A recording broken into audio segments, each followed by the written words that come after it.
Hello everybody, welcome back to Wampleville.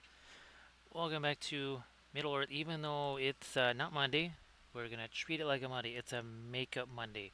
And Makeup Monday is going to mean more Minas Morgul. So here we go. Gonna get these guys rolling right here. More object source sliding.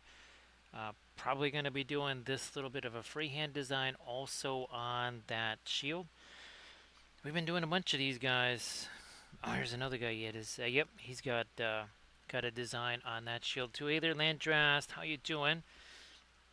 So Landrast, hopefully not the weird delay or anything like that other stream. Remember that was that was that the Thursday stream or something? Was that the Friday stream? Something weird, right? Something weird. Palette is all for schmizzled here because well, I use this for the latest tutorial video. So yeah, that's why we got a whole bunch of blues sitting out here. I used it just hours ago. That video is it's either finished rendering or it's darn close to finished with the render. And then well, we'll put that up on afterwards. Ah, that's good, Landrast. Yeah, it's just you never know with Twitch, right? Because it's twitchy. It's always going to be twitchy. Yeah, let's get this going here. Armored Wolf is on a flight back from Dragon Con, so probably gonna have limited Armored Wolf here, if at all. So Landrist, I hope that the oh, that's right. Normal humans have Monday off, don't they? I wasn't sure if you were able to do some hobby stuff then, or if you were hanging out with Intellies or anything. Rocket science again on this. Establish the source lighting first. Let me move this up, and then I'm gonna make it bigger, and then we're gonna do that. Actually, I can do that too. Okay. the camera rig. Let's put it this way. I got in all kinds of dispositioned from trying to do that terrain piece. So yeah, it was another terrain piece there. Let's just do you. Again, there's nothing complex about this. It's pretty darn straightforward here. Just a whole bunch of this. Does he actually? Okay, no. So he has a regular shield. Won't be doing any freehandy stuff on that. Lantras, that sounds, well, I mean, you know, while the thing is roasting, right, you could get yourself 1 or 2 or 3 or 12 sessions of Diablo, depending, I guess, if you're doing the story thing or if you're just doing treasure raids or whatever. Let's see, was it Paragon levels? I guess that's what everybody's always after. It's like people try to get that like Paragon level 70 or something like that. Never played it myself. Kathy was the one that played that. Now let me get a little bit of our lighter stuff working in here. Like so. Yeah, we'll put some of that down here. Why not? That sword's probably as close to the base as any of the weapons have been anyhow, so let's do that. Let me see. I guess, oh yeah, printing goods that were on, they unleashed a customizer, right? Landrast for the elves. Yeah, better get some more light on this. Okay, paper towel again. Come on, there we go. And then lighter again. Because, well, source lighting again. Let's do that. That was my next question there, Landrast. Was, were you going to be doing the, basically old school high elves, right, Landrast? Hello, little hobbit. Spark my ganja. Hey there, Elite. How you doing? And thank you so much for the follow. Appreciate that. That's Mr. Kipters. So we're still doing this again. And by the way, why did they all get glow or blue glowing swords here? Like my sword's supposed to do that. It's like, dude, your sword of fire glows blue. That doesn't really make much sense. He's like, dude, I don't know. I didn't make it.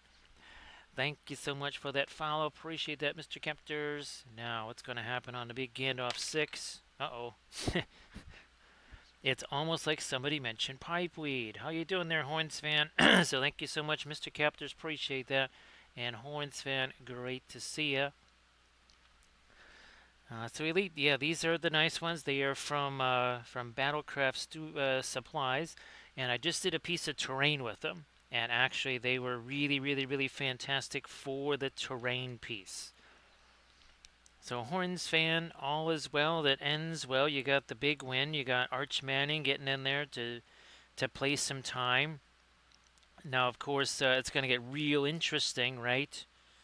It's about to get very, very, very interesting next week.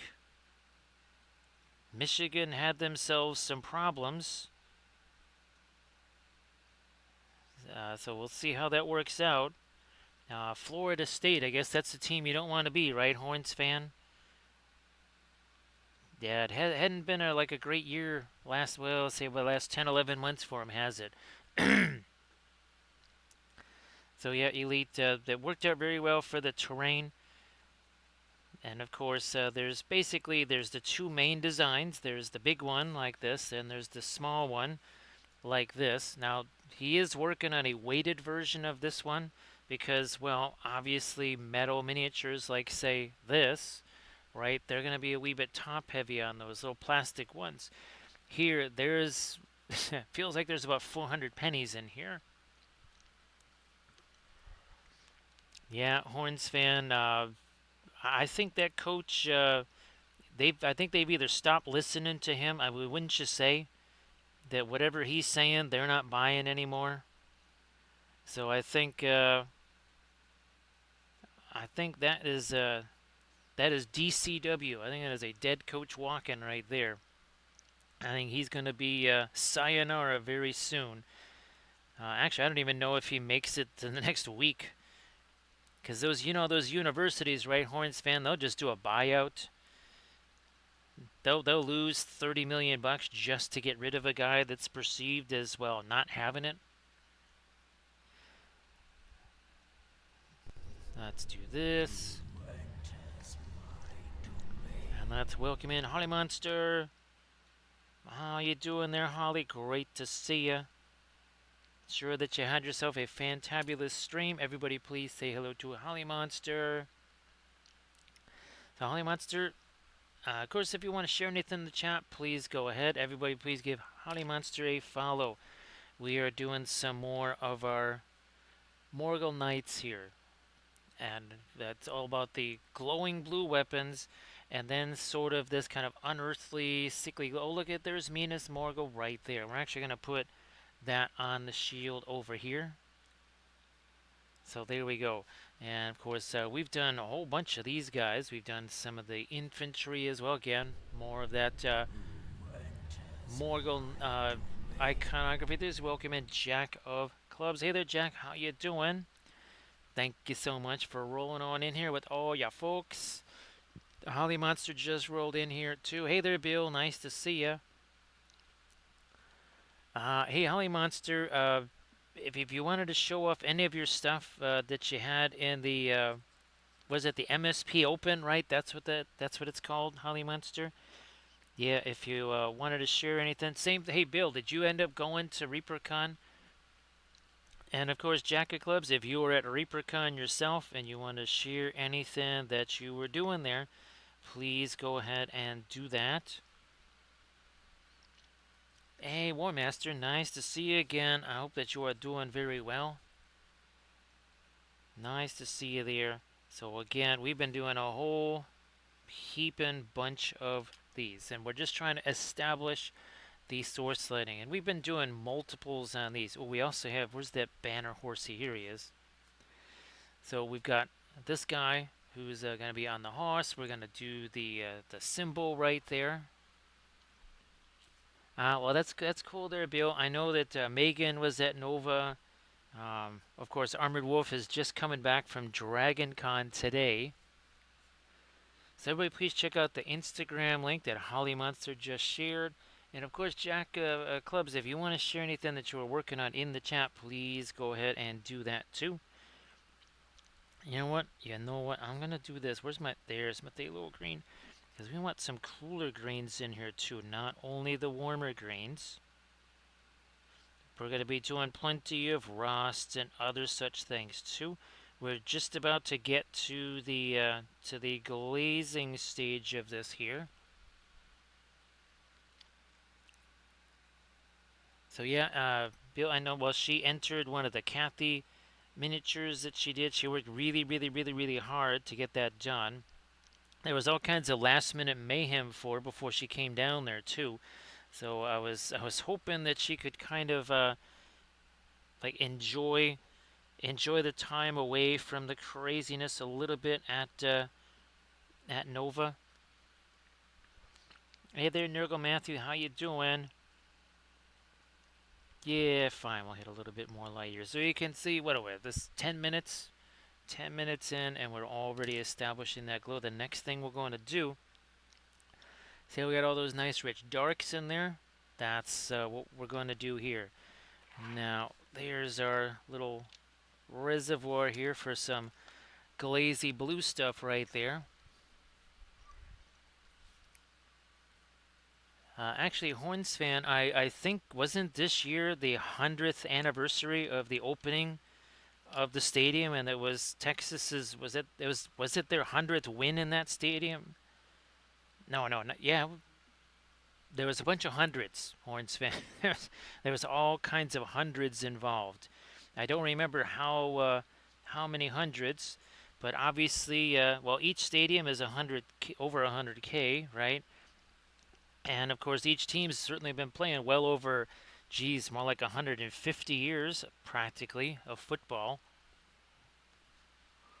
Because the NFL is the young thing. That's only, what, 103 years old tops? Yeah, somewhere around there. Yeah, the NFL is pretty new. Pretty sure that college football has been around since pretty much the 1860s. You know what? I think we're going to throw a little more thinner in here still. A little more thinner. That might just be enough for what we need to do here. A little more of that in. Oh yeah, you know what? I'm going to get me a little bit of the floral blue in here as well. We're using oil paints, by the way, just for the folks that are wondering. So War Master, great to see you again. And Holly Monster, I'm glad that you had blasted Reaper. And so Bill, hopefully you had a chance to. I don't know. Were you doing were you doing classes at Nova there? Hey, we also got Riot Sister. So Riot Sister, well, did you go to any of the conventions? There's like 15 of them on Labor Day weekend. There's Nova, there's Reaper, there's Dragon Con. Wasn't sure if you were at any of those. So it opened in 1924. I thought so, Horns fan. I mean, this is the college football report, right? Brought to you by the Wampelville Sports Network and also the APCC conference. Yes, that's the Atlantic Pacific Central Conference. 10,000 teams. No academic standards. Everybody makes the college playoff. I'm glad you were able to take a couple of classes there, Bill. That's fantastic. So yes, and of course we believe in those long-standing regional rivalries like Syracuse versus Stanford. I mean, they're practically neighbors, right, Horns fan? Now we're gonna throw some of the lighter stuff in here as far as how much of the thinner is involved. Same up here. So you can see how that's starting to strengthen the overall lighting there. Oh, geez, yeah, that's right. Lethal Shadows was at PAX West. Hopefully everything went well for Lethal Shadows. I haven't even had a chance to send him a message because there's been mayhem here. So, yes. I guess it's a good thing I was not away at any of those conventions. That would not have been ideal. So sometimes that ends up working out kind of in your favor there. Yeah, so Bill, I wonder how they're going to modify the logo. So remember when Penn State first went in there and they altered the Big Ten logo to make it look like 11? And here we are. Here we got Steela. Everybody please give Steela Rebel a follow. So Steela, I hope that the Goblins worked out really well. I know it was, what, a 3 hour time limit that you had, right? Actually, Horns fan, I think the Pac-10 has negative numbers of teams. Yes, I think they actually. Oh, that's what they're going for, Horns fan. It's gonna be the Pac minus 10. Ooh, see what I did there? See what it's going from the Pac-12 to the Pac minus 10 down to 2 teams. So everybody, please give Steela Rebel a follow. So Steela, we are working on some more Minas Morgul, because you can't have enough Minas Morgul. So obviously the blue glowy blades, and then we're doing, well, obviously some rusty stuff, because I think I heard you talking about Terra Rosa.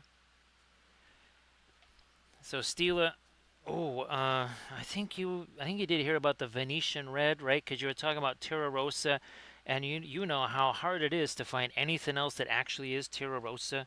Everything else is some form of basically Mars red. This, even though it's got essentially a lot of the stuff that Mars Red would usually have in it, this is as close as you're going to get to Terra Rosa. I think, well, you probably saw the video with that in there, but yeah, I just wanted to let you know that this is like the closest thing to it here. I thought so, Stila. So my brain is a little bit, So, Riot Sister, sorry that you didn't get to head to any of those. I concur with what that is like because I did not go to any of those events. Let me get some more of that blue down in here. So nice to see you there, Romans. Welcome here. And of course, well, we're doing the oil paint thing. Just like Steela. So Steela, you want to post any of the instas there? Please go ahead. And of course, if you wanted to, well, I know that the shop is kind of more local oriented. So it's not quite, oh, look at this. Huh? So pin line wash, right? We've been working on this side. Check this out. Look at that. It went all the way over here. It literally went around the horsey right there. Is that not cool or is that not cool? Now here's my little container of green. Ooh, this is handy right here. So we started with the ebony flesh primer, right? Then we started to dry brush some of our floral blue and it got lighter and lighter. Then we hit it with the glazy stuff. And now we're going to do the greens. Ah, that's interesting, Bill. Yeah, I still had not used Gamsol yet. I know a bunch of folks use that. I know a bunch of folks use the Gamsol stuff. Right, we are doing, come on, Perlene Black. Let's move you over so we don't tip you over. Get some of our phthalo green in there. And now we're going to do the thinner here and start breaking this down too. Let's do something like that. So this is the most fascinating part of the stream where we literally watch paint being mixed. Look at that. That's riveting right there. That will hold attention for at least 3/4 of a second. Utter fascination. We've actually been we've been tearing through these Morgul guys right here because, well, we did, let's see, 4 of them. I think on a couple of streams we did 4. And then the other streams we were doing something like 3 or whatever. Where's that? Phthalo green. There you go. All right. Oh, you know what? I think I'm going to toss me a little bit of the asphaltum in there. We've been doing that before too. Yeah, Stila, that was It was interesting. Both of the Payne's Gray had staining. Now, I suppose we shouldn't necessarily be super, super duper surprised because it was Williamsburg after all.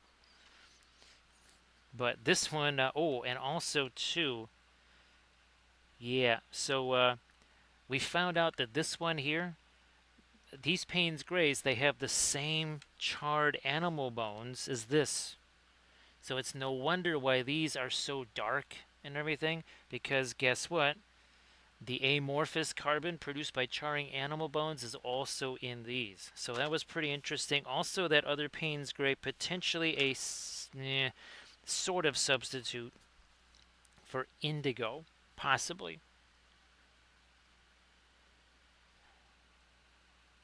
Now, away we go with our greens here. Bingo, look at that. Nothing fancy, nothing schmancy. Just going to hammer away at this. Some thinner here, boom, like you do. And here we're actually going to let that mix, right? Going to let that, we're going to do that same thing over there. So yeah, Steela, that was a big old surprise. I just, as I'm using it in the video, I went, there's something going on here. What is it with this? And then I looked and I went, well, that sounds familiar. And then I looked at the other one. I'll be a doggone man. Look at this. Charred animal bones is in the Payne's Gray. Yeah, we just watch it dry super slow, don't we, Horns fan? Actually, Horns fan, the one thing we did not get. Oh, I think the. Does it still look like the White Sox can set an actual record for losses, or are they just gonna have the worst winning percentage? I guess that's the next thing there, Horns fan. We gotta determine.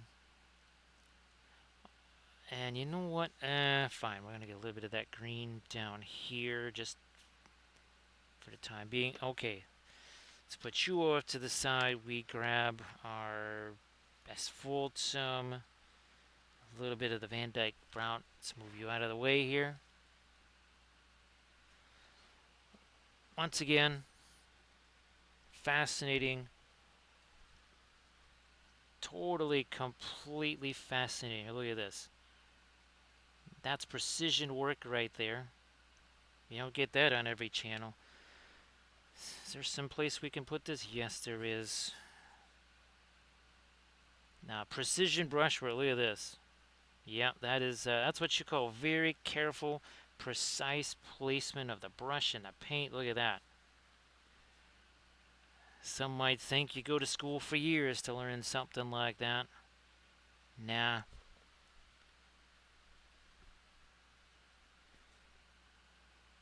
So yeah, no, I guess the whatever the gambling scandal, I guess that went away or whatever that was. There was some kind of funkiness going on with that.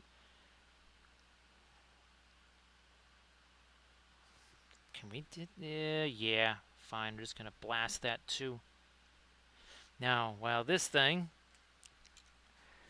gets less shiny, how's about we grab this guy over here and start doing something like this here, because we'll need to do the same deal on him. Where's my paper towel? Over here.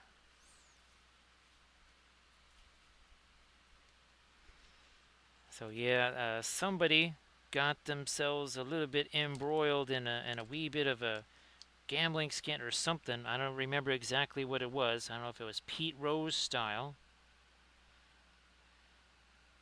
The only baseball that I've been really trying to keep track of is the historic White Sox performance, trying to basically set an all-time record for failure. We're hoping that they can make it. I mean, they have a chance to really be a historical team. And then, of course, we all are rooting for them to be banished from the major leagues forever. Hey there, Armored Wolf. Everybody say hello to Armored Wolf, who is back back home, hopefully safe and sound. So all of these are glowing weapons there, Vic. Nice to see you again. And then, of course, they have the glow of Minas Morgul. So here's again. So all of this and the terrain that I've printed out an entire Minas Morgul city. That terrain is being painted like this, where it just kind of has this greenish pallor to it. And again, that's a little bit of Minas Morgul freehand there, and then obviously with the glowing weapon. Nice to see you again there, Vic. Appreciate you being here. So again, everybody say hello to Armored Wolf. Give Armored Wolf all kinds of fun greetings. And of course, Riot Sister, if you wanted to post anything that you've been working on, same thing there, Bill. If you wanted to post anything you've been working on, please go ahead and do that. And Steel, I don't know if you've had a chance to post anything. Steal it. What's interesting, well, actually, this whole darker primer thing has allowed for more and more of just the dry brushy type stuff, which has meant even less paint is getting on the miniature. I mean, you thought we couldn't get any less paint on the figure. We nature finds a way. So does the Linseed Fellowship. Just gonna chuck a little bit of this here. Again, that is just a cursory little dry brushy whatever. Don't even care. Just throwing colors on there, mixing colors together, whatever, doesn't matter. We're going to hit it with some glazy things. Because the whole idea is that 26 minutes ago, these two figures, well, they had no paint on them at all. Let's see. Wow, Horns fan, they're going to smash the record. They have 22 games left to only lose 12. Actually, Horns fan, I think they're going to lose 12 games in the first 10. Because if any team could figure out how to lose more games than they played, it would be your Chicago White Sox. Yes, indeed. So yes, again, this is the place where hope does not spring eternal. Hope just springs a leak when it comes to, well, all sports actually. So look at this. We've got ourselves some of that glazy stuff here. Going to do is let that do its little thing here. Also over there, gonna grab some more thinner. More thinner. Doing this. I think some of this also is a little bit of a holdover slash whatever from all the terrain painting that we were doing. Come on, there we are on that side. Again, some of that thinner. Boom, over here, over there.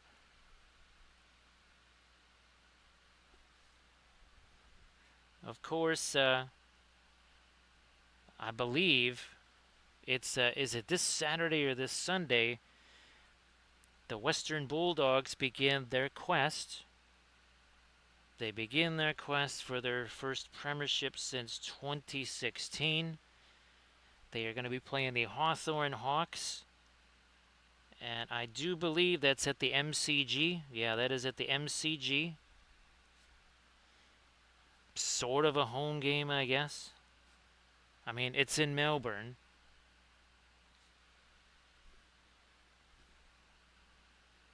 So the same thing here, but as you look at this, see how that's getting less and less shiny there? Less and less with the shinies. And it'll be the same with this one.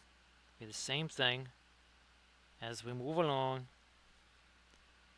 I actually have 4 miniatures out on the holders here to see what it is we're going to get to.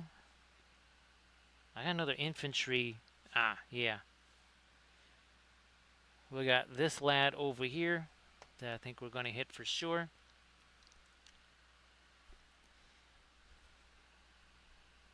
So everybody again, say hello to Armor Wolf. And Jack, again, I don't know if you had a chance to post anything there in the chat. Again, stuff that you maybe you're working on. Unless you're actually you ski-daddle off to that photo booth to go get some pictures. Just gonna grab me a quick little paper towel over here.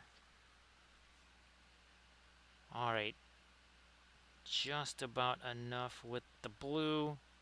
Yeah, enough of that. Now let's do this other stuff here. Green, blammo. Elite, yeah. So well, initially we were in favor of relegation for the White Sox, but deletion really is what we're looking for. Yes, utter complete deletion and dissolution. That is what we would desire to see here. Hey there, Dark Horse. How you doing? Happy delayed Monday. What is it? About 10:30. Well, we still got ourselves an hour and a half at Tuesday here. But yep, this here is a Makeup Monday stream. We did not get to stream last night like we usually would. Now, what I am hoping for is our subsequent Monday. Where did you guys go? There you are. That we'll be able to get back to Armada Mondays. Now, who knows? It might actually be some more of these. It kind of depends if I can get the the 28 meal ships fully prepped and ready to go. So it's gonna be a Thursday through Friday. Well, I guess after the Thursday stream, then Horns fan is when that's going to happen. Now, again, as we talked about in our Aussie Rules football report, Hawthorn did get the better of the doggies. That was kind of a rough portion of the season for the doggies. We shall see if a week away has kind of toned down some of the doggies' aggressiveness there or whatever. All right, enough of the green. Let's see what we got here with our brown and black. We're going to start throwing some of that into here. And all the while, our other figure is having a chance to for that paint to set a little bit more. It's not drying. We just say it's setting. Here we are. Some more of this. Thanks, Armory Wolf, for posting a link to the YouTube channel. Appreciate that. Obviously, the latest mayhem here is kind of taken away time from being able to work on the Army Showcase videos. I actually thought I was going to maybe have like the first test Army Showcase video up, but I think that's just going to have to wait until possibly later this week.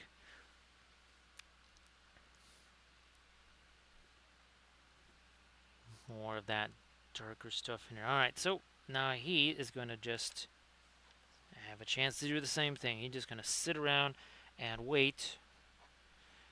Again, you can see here there's less and less of the shiny stuff going on. Now there's going to be more and more of the lighter stuff going on.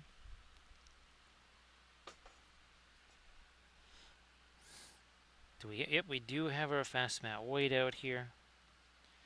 Let's start cranking in some of that, shall we? Okay, the nice thing about these is I can just sort of set my hand over there. Oh, you thought that was our brightest white, did you? Or our lightest color? Yeah, no, we can go lighter than that. And that's what we're doing here. Yeah, we just went even lighter because the oils, they are very, very powerful. See if we can get a little bit of a line there, and then also a little something on the end there. Yeah, we'll use this as a blending brush here too. Any brush can be a blending brush. So these, it's more of the Kurzlook miniatures here, like we've been working on. And after the stream, we will be uploading to YouTube the latest Patreon video. And it's about terrain painting, also using these. It's about doing freehand designs. It's essentially another one of our Easterling buildings. Where the heck is it? Here it is. So it's another one of our Easterling buildings.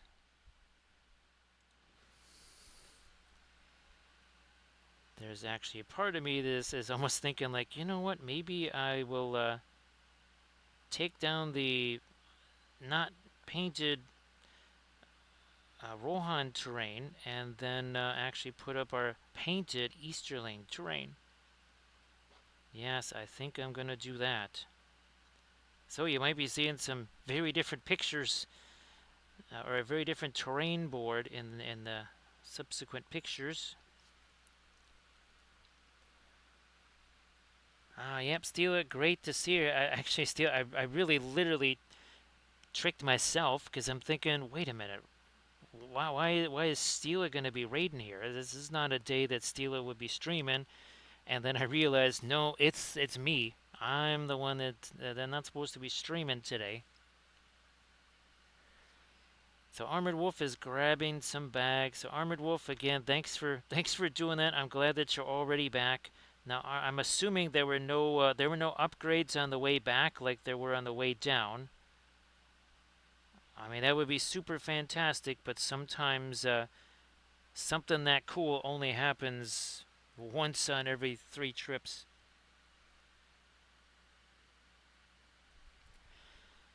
So Elite, I'm pretty sure that a lot of them, they're trying to just work towards other contracts at this point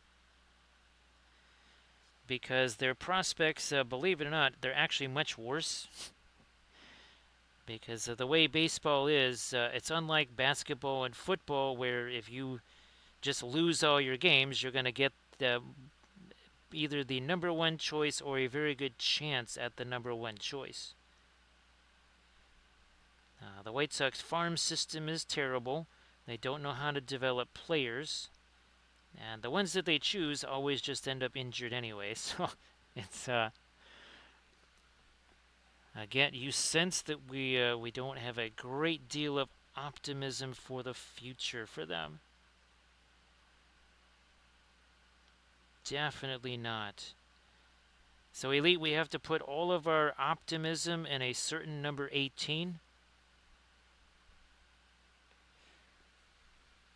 Nice to see you there, Tara. Appreciate you being here. So Elite, basically, I think we have to hope for that Super Bowl number. Is it number 15 versus number 18? Elite, is that what we're looking for? And as far as the quarterback matchup for this February Super Bowl, because it was your prediction, so I'm just going to let you handle that.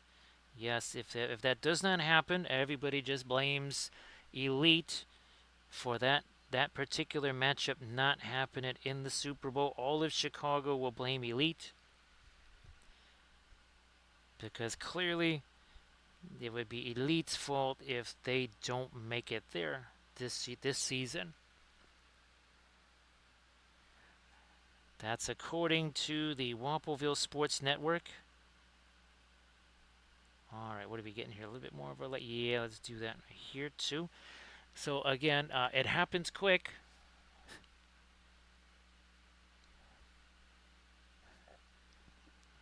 Elite, but I think we can all misconstrue that to mean a clear Super Bowl prediction. We will unfairly misconstrue that to mean something that was absolutely not meant. Vic, I think they will be blamed for everything. I think inflation and all the other ailments, I think that should also be blamed on them. Wouldn't you think there, Vic? For sure. So say we all. Hey there, Green Fairy Studios. How you doing?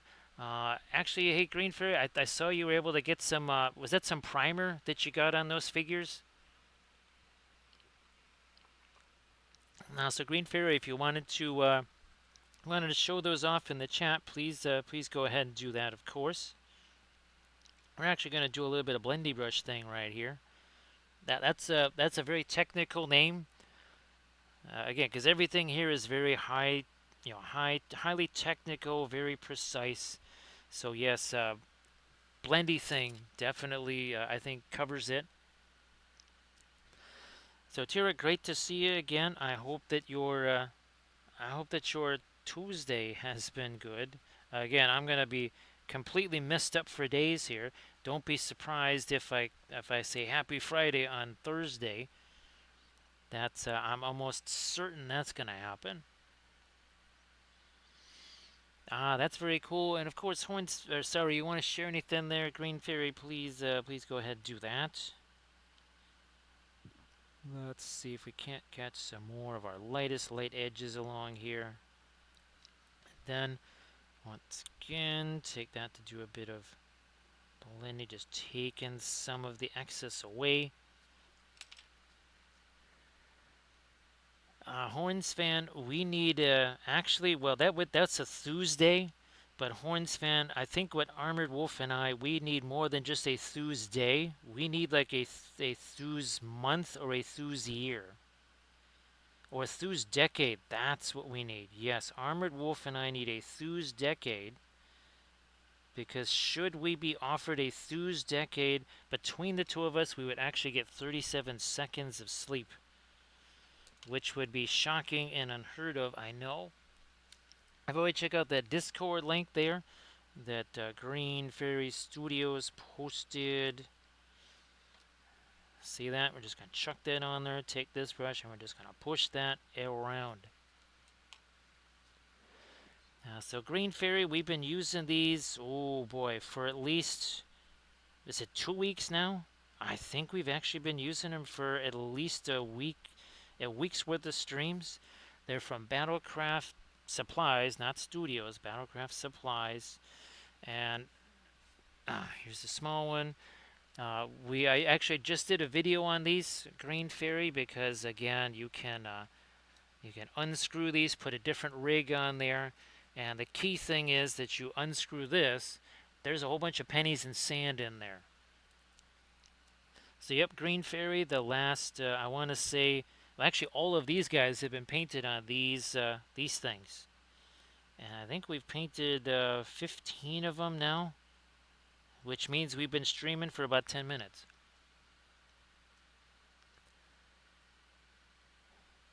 Let me see. So yep, Elite. That was something. I think Horns fan. Oh, geez, was it about July, Horns fan, when you were pointing out that for and against the runs thing there was just like epocally bad, just as in like world record setting. So yep, we've been using them for the small sons, for the big guys, right? And again, here's the smaller ones. Oh, actually, we can shift him over a little bit. There we go. Yeah, that's better. So these are all 3D printed. Now the STL files are not available, at least not now.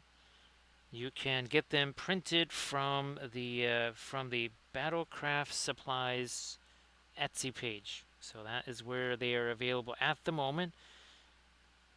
I guess depending on demand or whatever, then STL files might happen. But for now, it's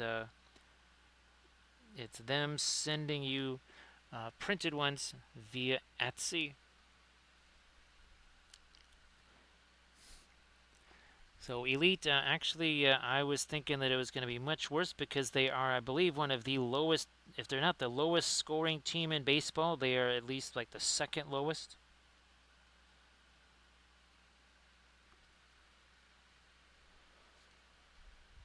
You know what? We gotta get a little more light right on this panel here, also on that one, and a little more there, just proximity, right, of the sword to that. Now, what I think we're going to do, we're going to grab ourselves. Oh boy, and then Steel. Oh, that's right. Steel is doing the lurky thing, but we're going to start doing some rusty stuff. We're going to be using that fabulous Terra Rosa substitute. Although, can you really substitute Terra Rosa? Oh, actually, yeah, we used it already in that Payne's Gray video. We even have color charts with this stuff. Yes, we used it on the Payne's Gray video. And basically what I saw there, I said, huh, that ain't too shabby. I think we're going to use that some more on other stuff.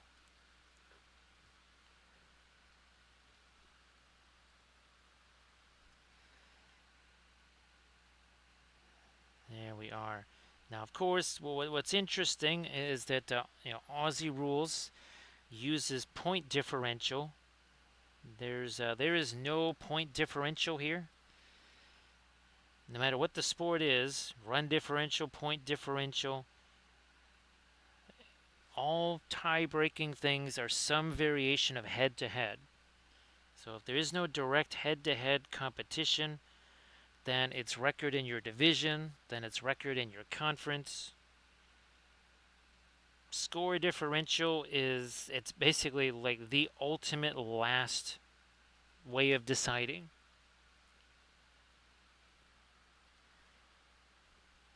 Yeah, let's get some of that over here.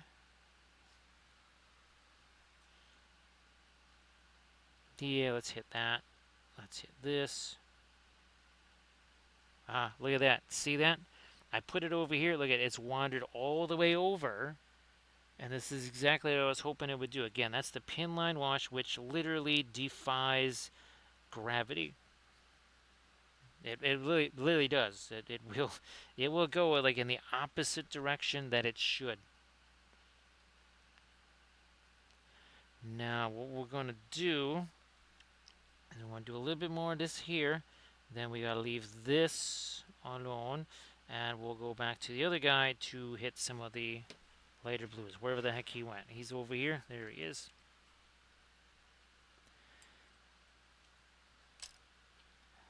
Actually, Green Fairies, we got to come up with some kind of a logo, a symbol, or something that just capillary action. And I'm just something that makes it look like very forceful. But yeah, something to do with capillary action. Now, are we zoomed in all the way on this? I do believe we are. Yes, we are. And look at that. Look at the difference that makes. Did not take a whole bunch, did it? And then we're going to get some of that out here. We'll let that mix with what's there. So now that just becomes very, very much lighter. Where's there? Oh, there it is. There's our source. Let me get a little bit of paint off of that brush there. Hit this too. Get some of that over here. Like so. Then here.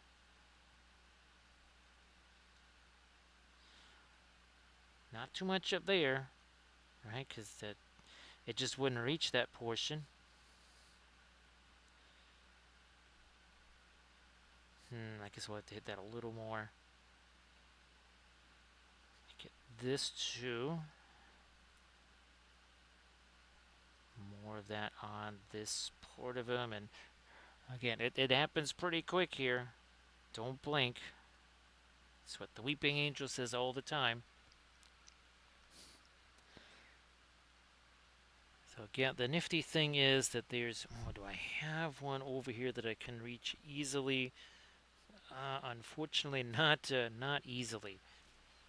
I had one over here, and then I ended up moving that.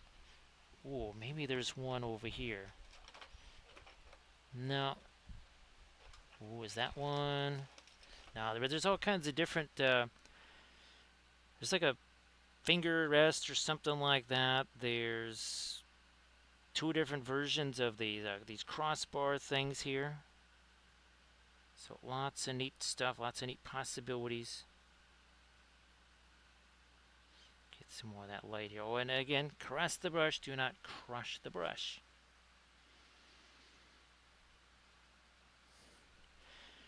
We have some thinner on the brush here, not a ton. That terrain painting video, you're going to hear me mention over and over and over again how important it is to have just enough thinner on the brush, but not too much, because, well, capillary action, that also applies to layer lines. Holy smokes. Yeah, you think oils can do capillary action? Wait till you see them hit some layer lines. Boom. Yeah, that's pretty wild. So yeah, I mentioned that over and over and over again, just talking about how to control that paint. It's a good exercise, actually, in basically what really truly constitutes a pin line wash. So yeah, paint some FDM style terrain if you really want to get the feel for what it's like to be just doing lots and lots of pin line washing and controlling that thinner. So here we need that chain of highlights that this would create on there. You know what? That should probably catch a little more light down on the bottom. Okay. So you can see that again, it happens really, really quickly. Time for this. Boom. Once again, it ain't rocket science. Not that hard. So Vic, let me see. I don't know if I have. Oh, I think. Well, they were over there. Oh, well, sadly they're out of reach, Vic. I would bring them on screen to show you, but they're like a foot and a half out of my reach. I can't actually. I would love to. Well, wait a minute here. Let me just see. No, they're way too far out of my reach. But Vic, I wanted you to. What's interesting is to see them, in person, right on the screen at least, and then compare them to that. And Vic, that when you see them compared to those AI reference things, you really see just the value of the AI references, because we were able to get pretty darn close to that. Let me tell you.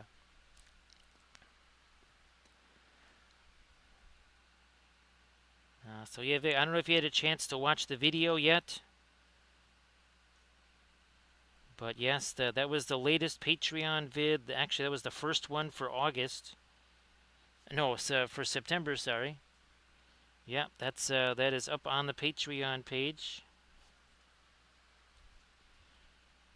We did the blood effects, and actually, oh yeah, the blood effects. I used something a little bit different this time. It was just those two Green Stuff World products, and I have to say they worked out pretty well together. Now, 52 minutes ago, and 3 raids, these two guys had no paint on them. Here, let's just take a trip down memory lane. Go all the way back to 53 minutes ago. For these two. Yeah, that's what they looked like 53 minutes ago. Now you know where we got some more guys sitting out here because 53 minutes. Oh, and another little programming note. I may have to go downstairs and check on the Bambi printer here just to see if it is done or if it's ran out of filament. That's it. Oh boy, it's so close. It is so close. So here, see, it's still printing away at a massive terrain piece right there. 1 hour 36 minutes left. I don't know if that filament's going to hold out, so I may have to ski-daddle just to change the filament, and then get back to all of our fun here with well, probably with the greens. Yeah, that's what we'll be doing here.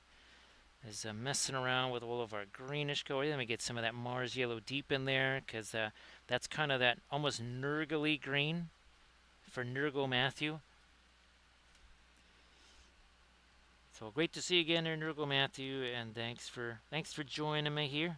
I know it's not the usual day, but appreciate everybody joining me here. Where did that blendy?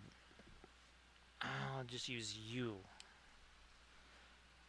as a blending brush. There you go. So I can even use that. Look, I can even blend that crazy rust color into some of our green. Once again, slapped it on. It's the old plop and push, right? Green Fairy. We're going to plop that on there. We're just going to push that around with the blending brush.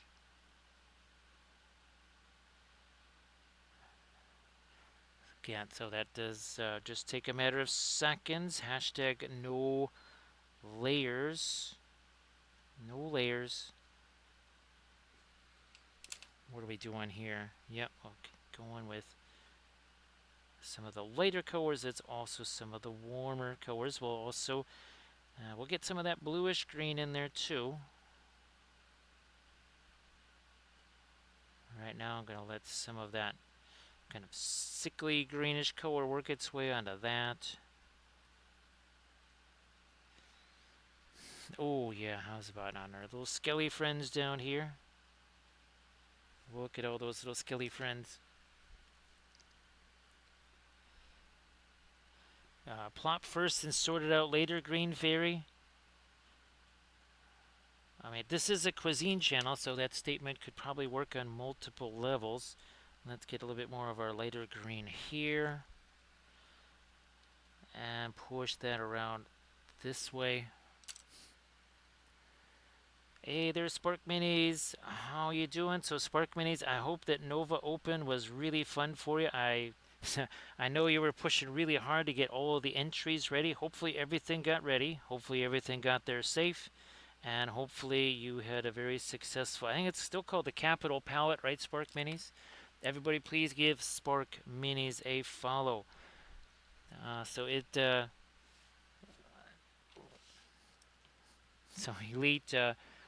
this is like the Italian version of Terra Rossa right here.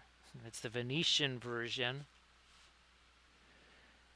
So Spark Minis, silver for the diorama. So Spark Minis, I don't know if you have that on your Insta. Yeah, you might have that on your Instas to share, right? So Spark Minis, if you want to share that the silver winning diorama there in the chat. And of course, again, Spark Minis painted. I think you painted either all of it on stream or most of it, right, Spark Minis? There was a decent portion of that, I do believe, painted on stream.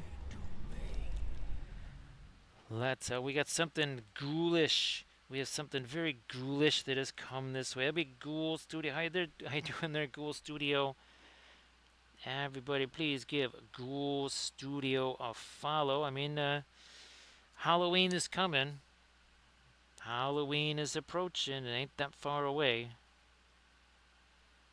It is not all that far away. So everybody, please give Ghoul Studio a follow.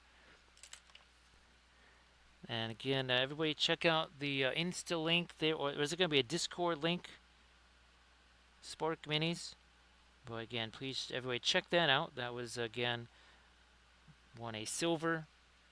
So Ghoul Studio, well, if at any one of the 35 different conventions that were going on over the weekend, if you were at any of those and you wanted to share any of your results, please go ahead and do that. So Ghoul Studio, we're hitting some more of these here Morgul Knights, doing the same, that kind of greenish pallor to everything, and then with the glowing blue blades. 58 minutes ago, these two guys, well, I can show you what they looked like. That's what they looked like. I know it's a total shock, right? That's a total shock to everybody that less than an hour ago, these two guys had no paint on them whatsoever. I ain't saying, I'm just saying it happens quick. That's why the Weeping Angel says don't blink. If you don't believe me, seriously, don't blink. Now I would if I could, but a certain genius, won't name names. Could you maybe not point that at me? It's like, where else am I supposed to point this thing? Anyway, yeah, genius over there didn't sculpt me with eyelids, so no blinking for me. Everybody check out that Insta link there that Spark Minis just posted. And again, please give Spark Minis a follow too. Google Studio, that's the same. That's the same here. same situation here. So hopefully Google Studio. Well, I'm sure you have all kinds of big projects and stuff that you're hoping to get done for Adepticon. So everybody check out the Nova highlights there for Spork Minis on the Instas there.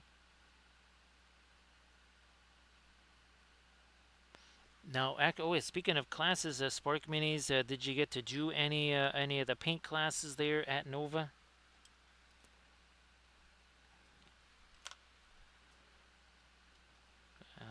Yeah, yeah. Let's get some of that bluish green out there. Okay, we're trying to get some variation in this. There's some parts more of that sort of sickly green, other parts more of the bluish green. So see that? Now, actually, here. Well, this should be fun. We haven't done one of these yet on the stream. Here, let's do a film noir because that has value, so to speak. Oh, look. Now that shield looks really darn flat. Does actually the whole thing looks really flat in comparison, say, to this. All right. Bring back the color, and what do we have? What have we got? We're almost at 50, almost at 50. There you go. Oh, look. Cooler greens, warmer greens, rust. And when that rust is lighter, boom, it's going to show up even more. Yeah, we'll definitely understand that, Google Studio, for sure. So you did get a chance to do a couple of classes, too. That's fantabulous. I guess Spark Minis, now, are you recovered enough to start doing some streaming this week, or do you need a day or two to kind of recover from everything and maybe do some sleeping or something like that? Or is it just a full speed ahead with streaming come tomorrow? Because I know it's a little bit later for you. It's after midnight now, so it's a happy Wednesday for our East Coast friends.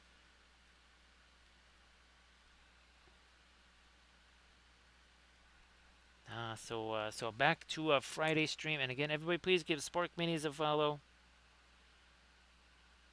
Please give Spark Minis a follow, and you'll be all set to. I'm sure just pretty much just about everybody here already is, but just in case you're not, also too, Twitch is twitchy, and sometimes it does that nasty, tricksy unfollow thing.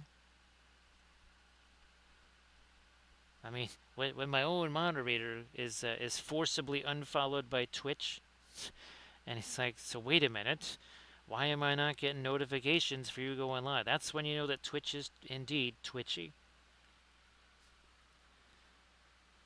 By the way, not the lightest green here. So Bambi can't. Bambi's still chugging it along there. Again, we may have to ski daddle down there real quick and just change that filament just so that it finishes out that particular piece. There's not that much time left, as you should see. Oh, that's part of a shipyard. Yes, we're printing out an entire shipyard. We've already done the little light tower that goes with it. Well, not so little. Then we've done some of the smaller kind of outbuildings. Now we're sort of doing the major stuff, the slipways, the essentially the the docks, that sort of the dry dock. Again, this will be getting lighter. It can't be too light, right? Because then it's going to start to rival our main Hello, light source little there. We don't hobbits. want that, do Spark we? my ganja.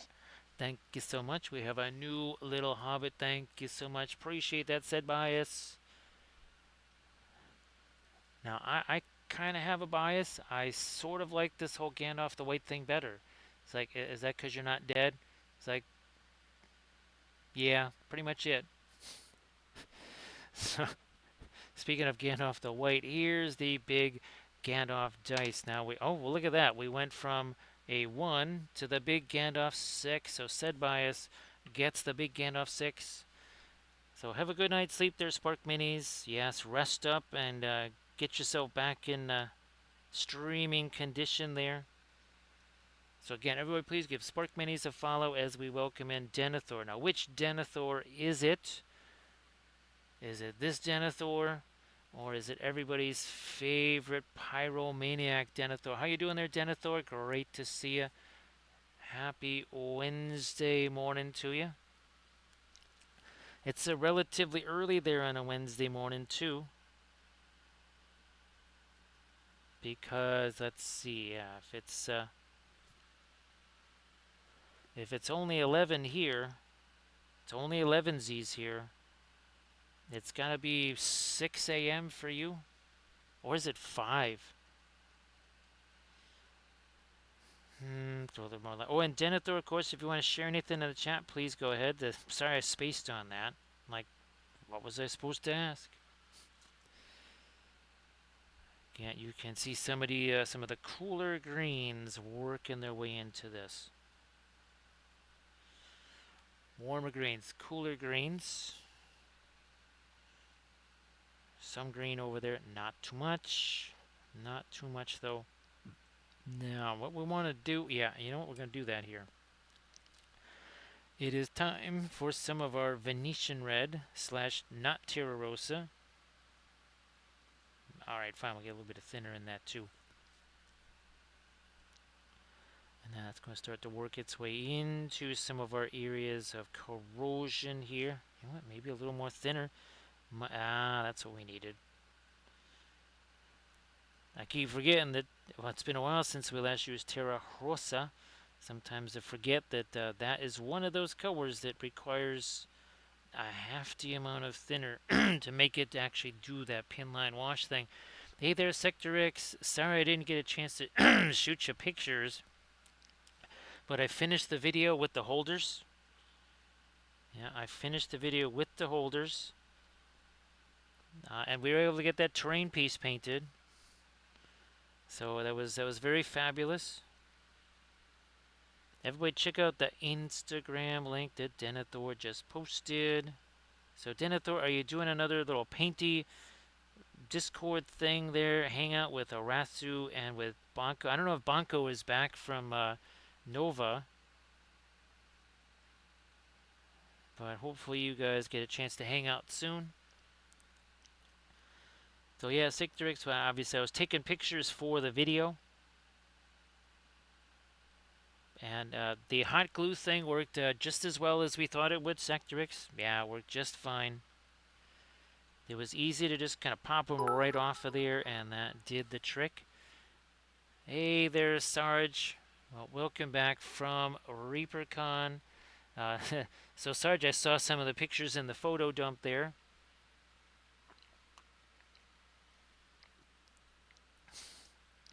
Denethor, I'm glad you guys actually had a chance to hang out already.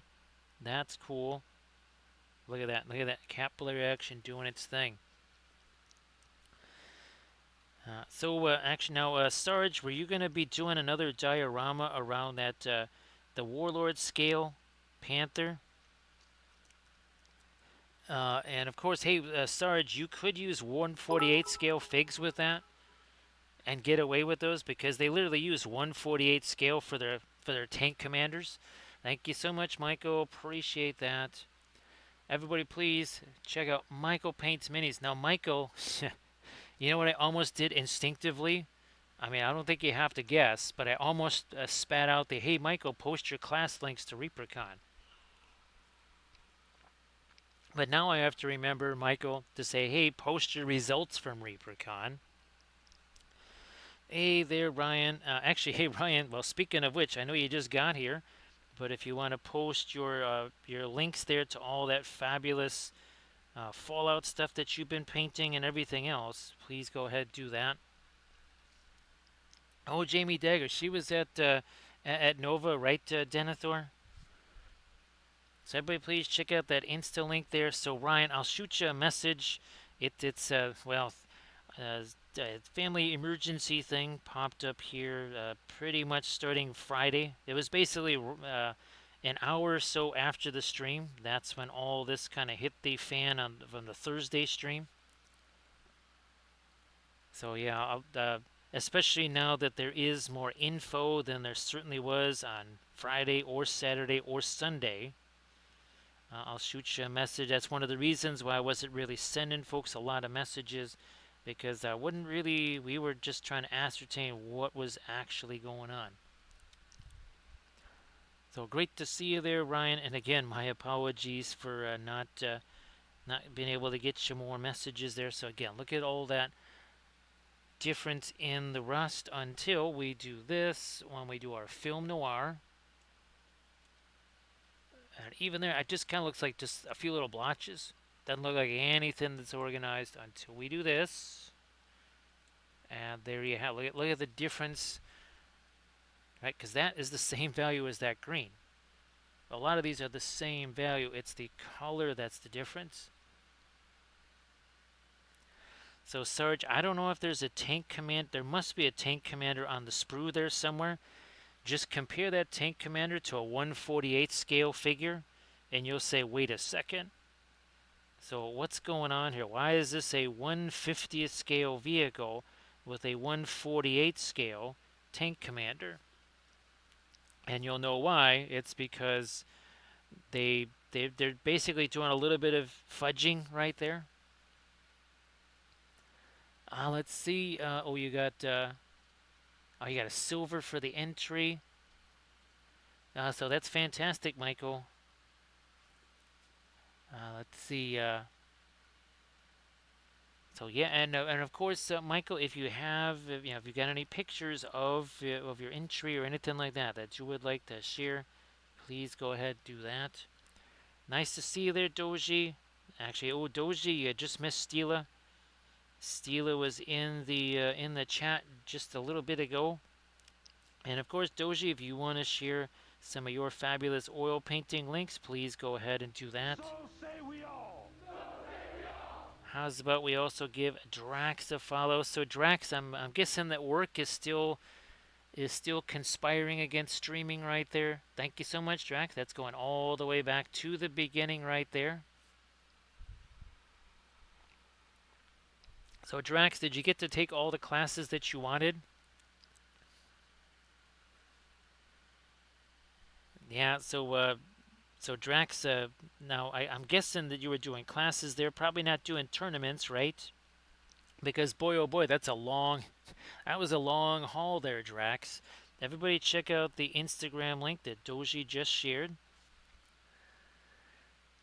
And Sector X, now, which Williamsburgs did you get? Was it some of the snazzier colors, or was it just kind of filling out the Williamsburg inventory of standard colors?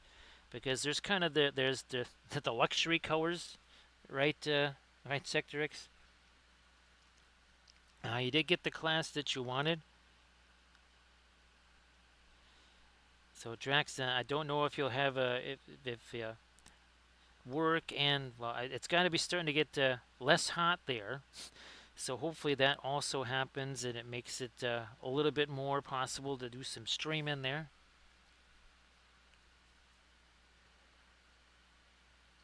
So Sector X, they are orders of magnitude different, and certain colors show that.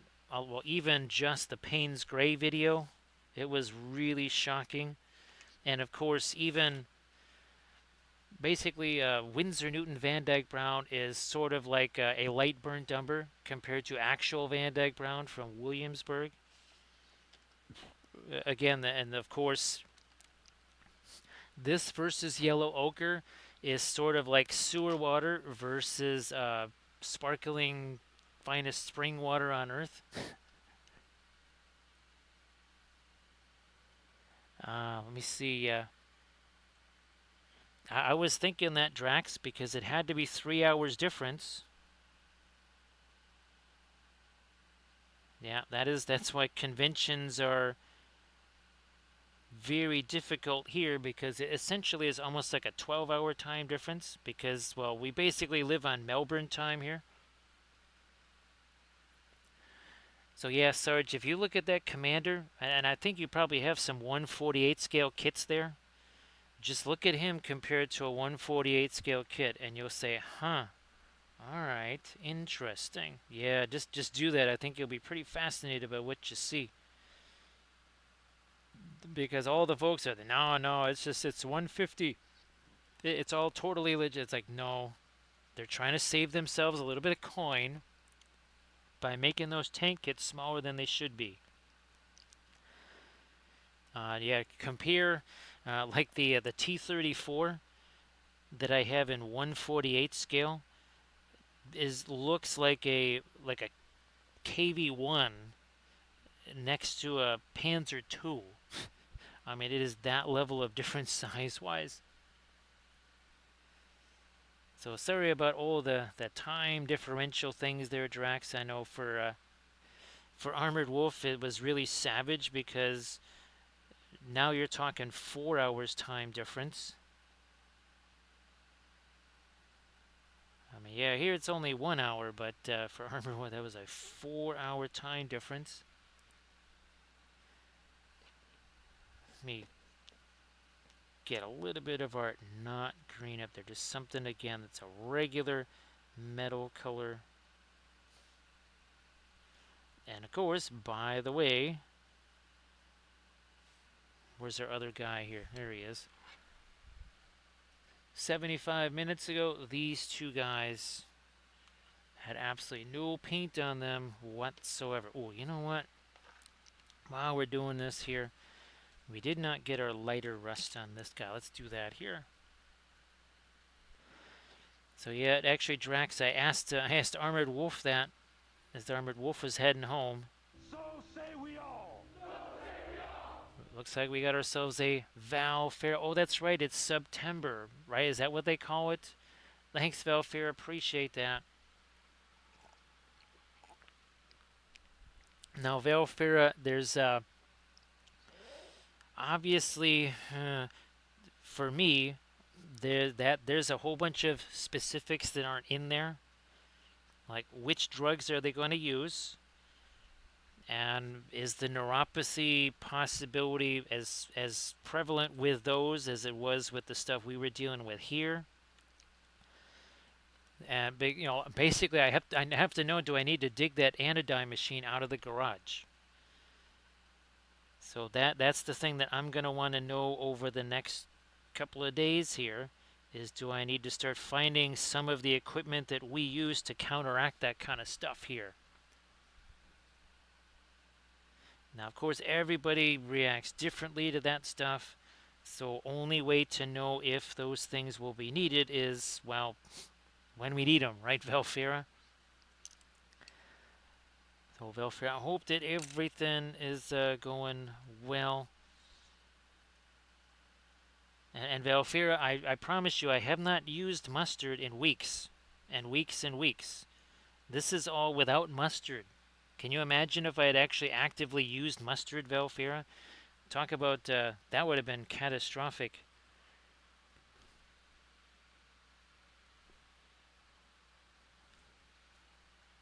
Ah, okay. Yeah, well, Velfira, I know that. Boy, Velfira, I just remember how many times it was the. We just called them the scrapings. It wasn't. Was there 10 of those or 11 or something like that? Boy, I shouldn't even. I should let that sleeping dog definitely lie.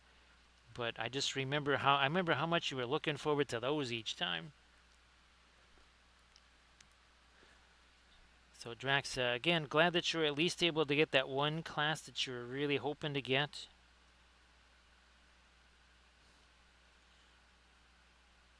There was some interesting reveals, of course, right? The wolf miniature. Now, the one thing we were able to do actually was, now, of course, it would be very sad if all this stuff were to go away. But we shall see what happens in that new version of MESBG. Because if the Kandish army goes away or is significantly altered in some way, I am not going to be a happy. Well, we'll just play the old version.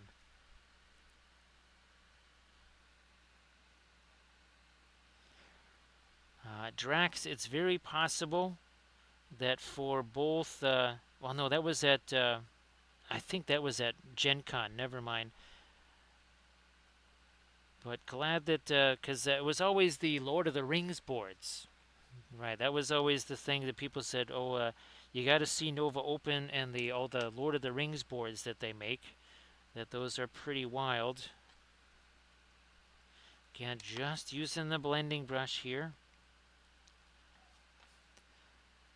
Look at that. Just going to chuck that on there real quick. So you're thinking that if they that trajectory, they stay on that trajectory, they'll actually have a better stuff going on than the Lord of the Rings boards. Now, were they using more 3D printed stuff there, Drax, or was it Shatterpoint stuff? Because I know Shatterpoint has a couple of terrain sets, right?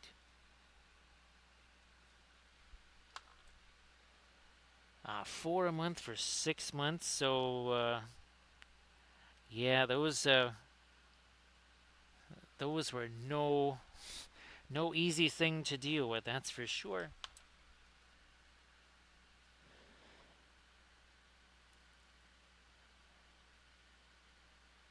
Sarge, that's fantastic. So Sector X, actually, Sarge has his Battlecraft holder there.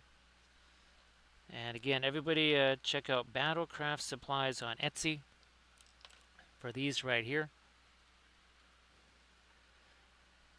So yeah, if it's not Gargantuan Drax, it has to be Legion, right?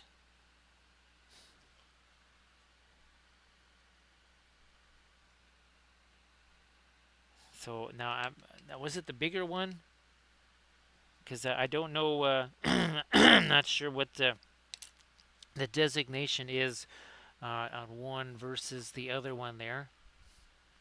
So Doji, we don't really know too much about what's going to be in it, but they say they are completely redoing the rules. Now, obviously, that's the only reason they're doing that is because they got that license. So we'll see what kind of effect that's going to have. The biggest fear is that it would fracture the community, because that is that's no good for any game system. I've seen it happen.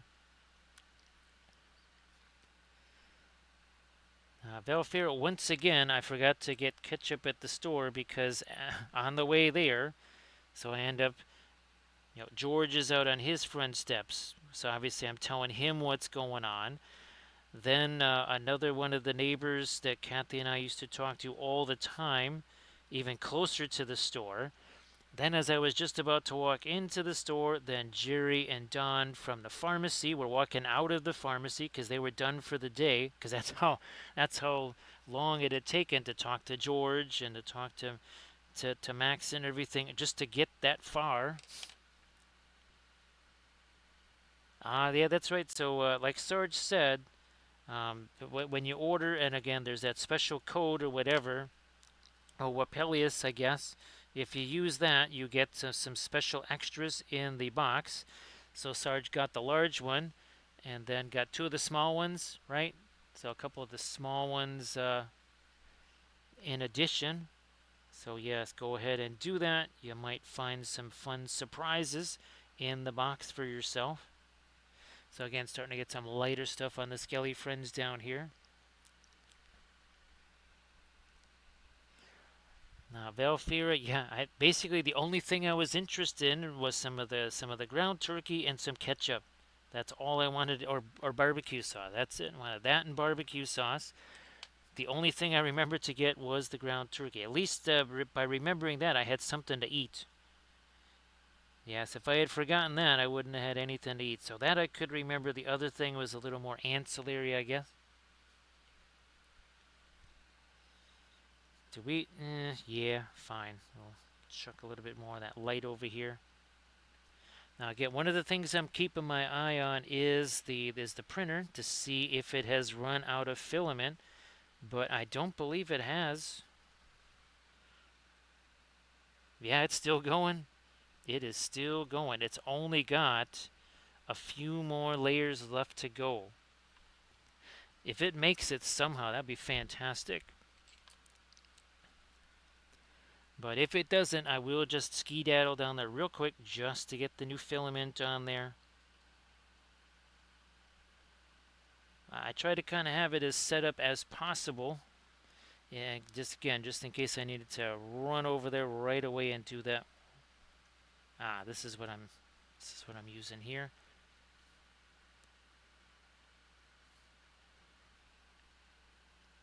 So yeah, it's doing just fine.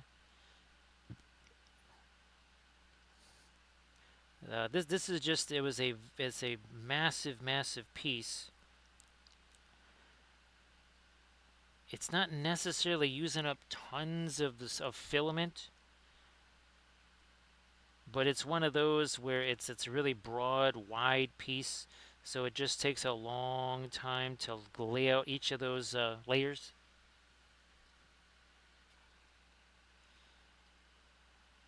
Going to get me some of the lighter stuff now on Mr. Shields. Yeah, we are not going to try and put any freehandy stuff on this. That just I'll get lost amidst all this other stuff. So yeah, we're not bothering with that. We are going to get ourselves some over light on the armor here. So Doji, I don't know if you had a chance to share your oil painting stuff there in the chat. I know you probably will have to get back to work and all that stuff very soon here.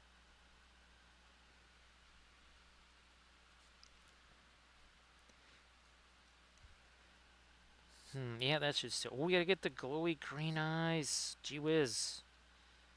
It's like, what are we forgetting here? Oh, and we should do it the way we did on the other guy, where we just kind of put the lighter stuff in there, and then basically did a pin line wash with the floral green, which actually worked pretty well.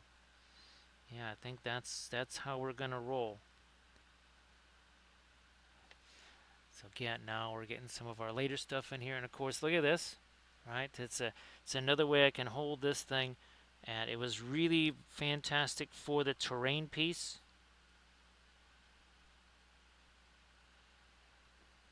And of course, we didn't have to worry about the blue tack holding. Didn't have to worry about that.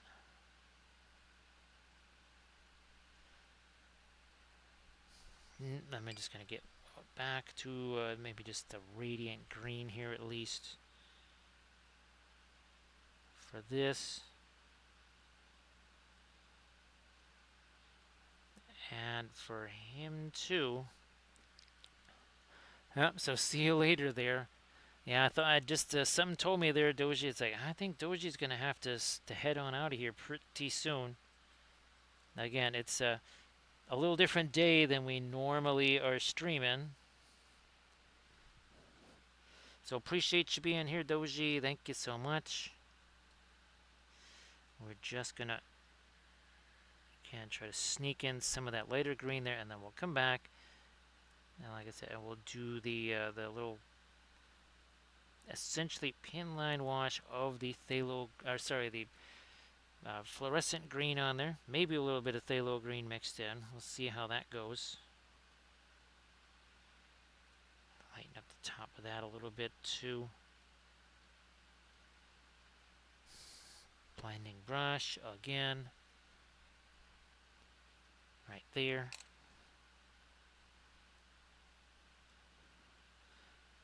So over here.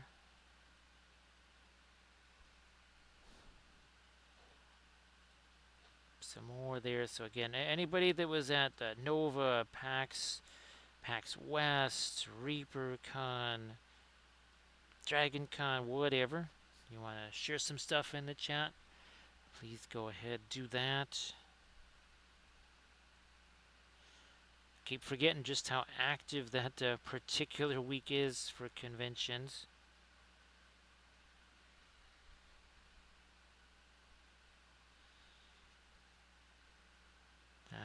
Yes, let's do some of our gray down here, just as a little bit more on the neutral side too. So that's basically Van Dyke brown plus some of our radiant green. That's going to make sort of a greenish tinted gray. It's going to go in there.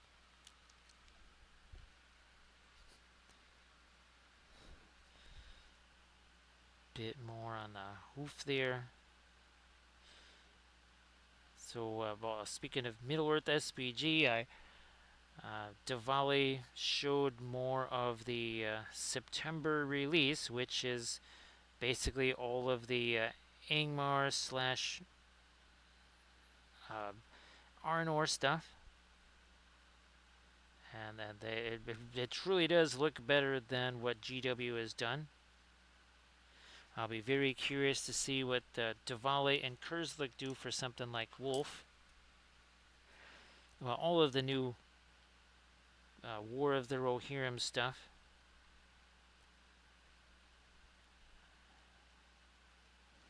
So yeah, just kind of more of a neutral gray on some of these skelly friends down here. Blending brush.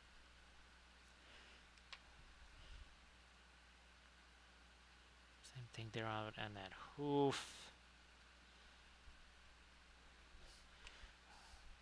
We don't want to go too light down here, right?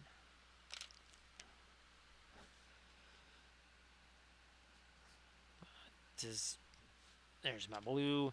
We'll consult the oracle of the flashlight. So no, the light does not reach down there. So it's a good thing we weren't putting any of the bluish tinged light over here.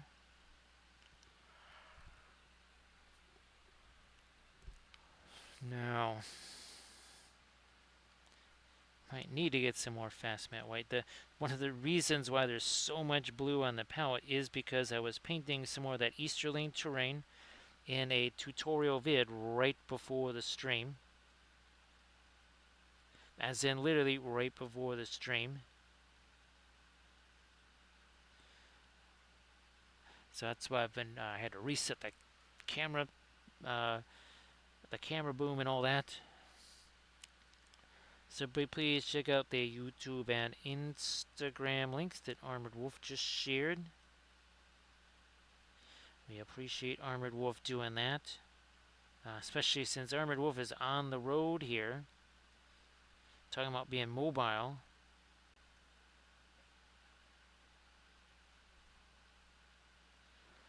And of course, everybody, a little bit of happy belated birthday there to Armored Wolf, since we couldn't stream on the day. So yes, Armored Wolf has to be spending the birthday working a convention. And hopefully everybody did their mission that were at DragonCon, making their way over to the Armored Wolf booth and buying at least 10 of everything. Nope. I want to get some of the lightest rust. Now that's got some of the Mars yellow deep in it. So yep, Armored Wolf just got home. And then we find out what kind of treatment that you get from the cats. The indignant treatment. What's it gonna be?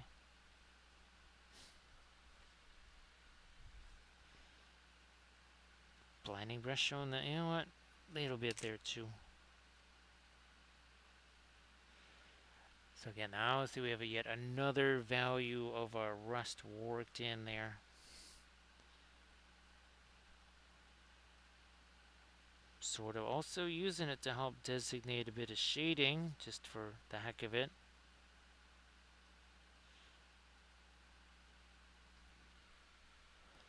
Hey, Carouse, nice to see ya. Well, happy Tuesday / Wednesday.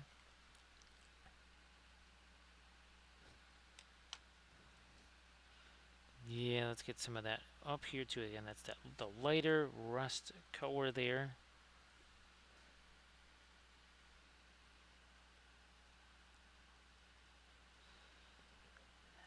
You know what? We're going to try and get some lighter rust on this helmet here,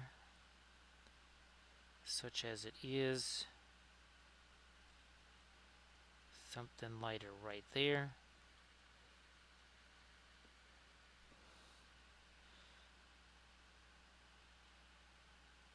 Well, crew, that's definitely a big occasion there. So, crew, I do hope that just in general things have gone at least tolerable. I think I'm still gonna try and go a little bit lighter with the some of the rust there. Not too much. Yep, Karoo definitely. That was kind of how the only way we could get people to understand when we were, they would want to make appointments for Kathy and stuff, and we would have to say, look, essentially, there's a person here that is basically working night shift. If you make that appointment for 8 in the morning, then that is quite literally about 35 minutes to an hour after that person has tried to actually go to sleep. That's not necessarily ideal for trying to transport somebody safely from one area to another. Cruz, I hope that overlay is very successful. Those things, you can spend hours and hours and hours on it for something that you would think, why, there's no way that took 5 hours to create, but it can take quite a bit to do overlays and get the streaming stuff going. I wonder. Oh, I do have another one of these. Okay, good. So we'll try to scare up that one and use that instead, I think.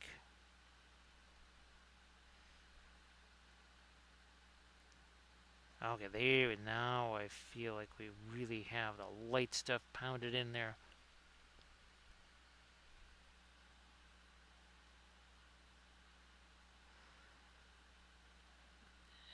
And here.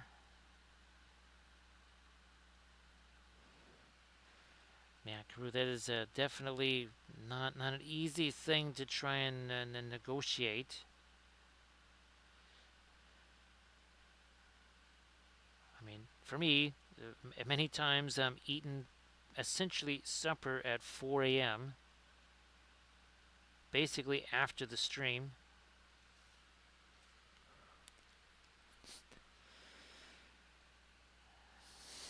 I suppose we'll just try to throw a little bit more of the light onto that.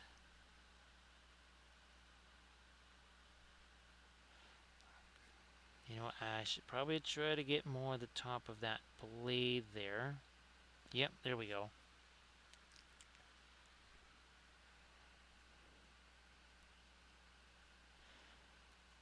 I suppose, let me do a little bit more light on the hoof there. The teeth's there.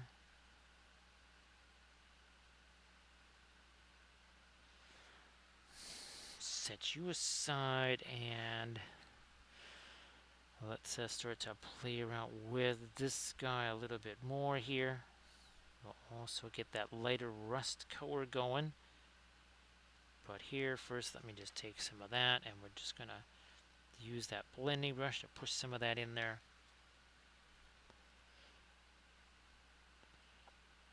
Now we're going to try and change this up a little.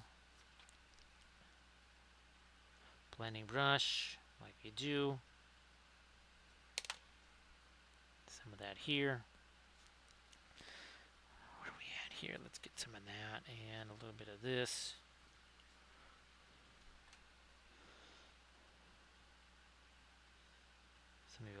And some areas have a little less of the green.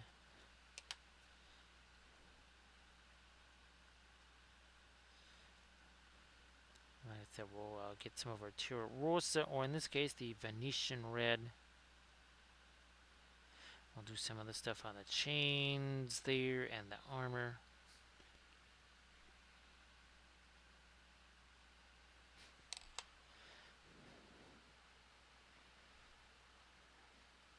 Now, okay, so, oh, we were so darn close. We were so close. So what we're going to do is we're going to put our I'll be back screen on there, and we'll be right back. All I got to do is just change out that filament, get that running, Ironically enough, for like the last 20 minutes of that print. So I'll be back, Dark Horse. Don't worry about that. Don't worry. So nobody go anywhere. Yeah, Dark Horse. The cheaper oil paints will do that. That's why we're using the Williamsburg, the Gamlins, that sort of stuff. The student grade, but especially that 20 oil paints for $5. Just like random oxygen molecules would just wipe the paint off. It's literally that big of a difference. So we shall return. Don't go anywhere.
So the other thing, dark horse, that tends to cause things like that, even when you're using the normal artist oils and everything else, using basically anything that's not Stynylrez primer, that's also going to have kind of a negative impact there. So yes, you want to be using the Stynylrez primer. I mean, you can airbrush it on. It's designed to be used in an airbrush. Most of the time, I'm just brushing it on with the craft brush, and that's in a lot of the tutorial videos. We sometimes show just brushing on the primer, especially when we're kind of mixing the primer colors up. So yeah, if you're using that rattle can primer or something like that, well, it you could be using Williamsburg paints, and that might just come off with that rattle can primer stuff. That is definitely a no-go zone with the rattle cans. Here, let me get that piece of fuzz off of there. Those are generally the questions that I'll ask if someone's having problems like that. Is what are the kind of oil paints that you're using, and of course, what's the primer? Those are usually the biggest culprits to things going maybe a little sideways like that. You know what? There is another little skelly friend back there. Let me just do that, and we'll just use the blending brush to kind of do a little bit more. And that's that.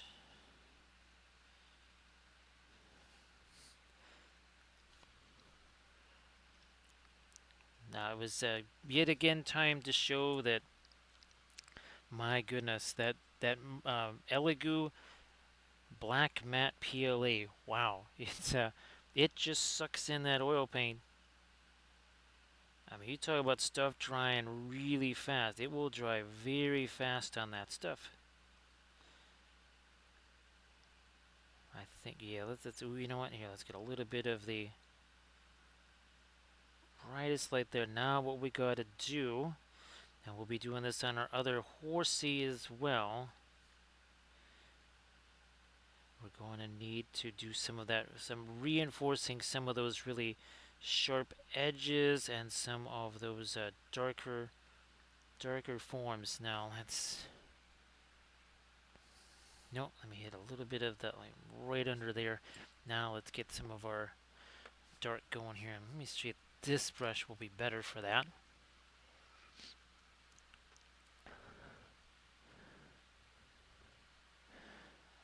So now dark horse, is it the artist oils or is it the student grade?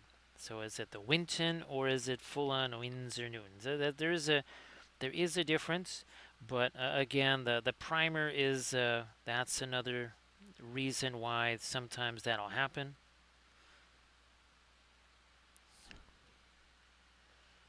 Oh, there you go.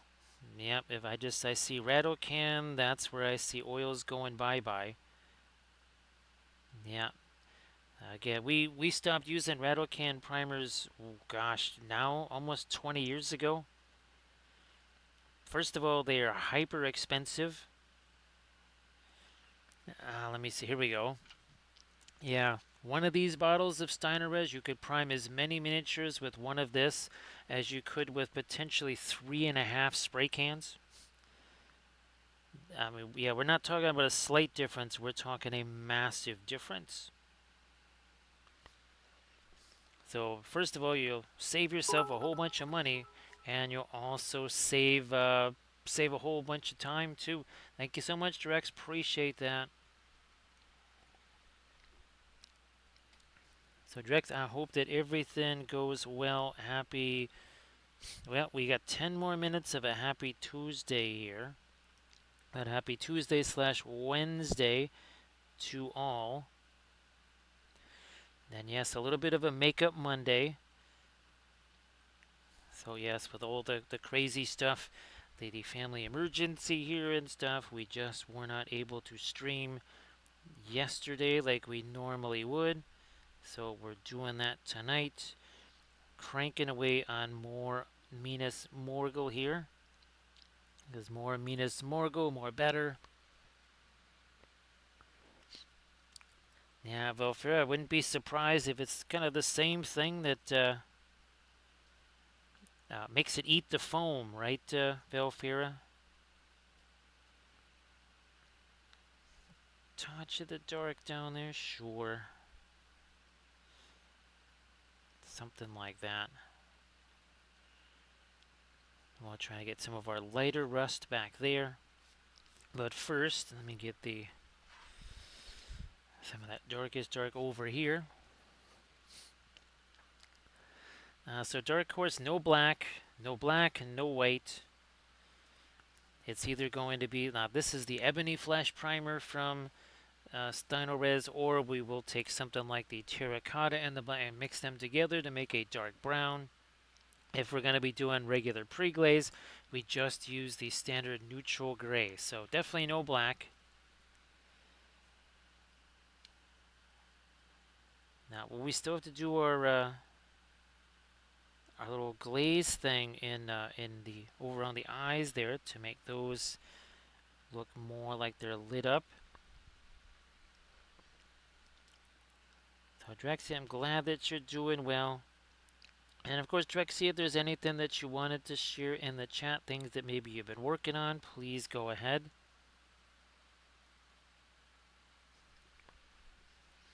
Now over here, this is where we really need to get in here and sharpen up some of these edges. Oh yeah, a whole bunch of them here. Indigo and the Prussian blue together here. There you go, look at that.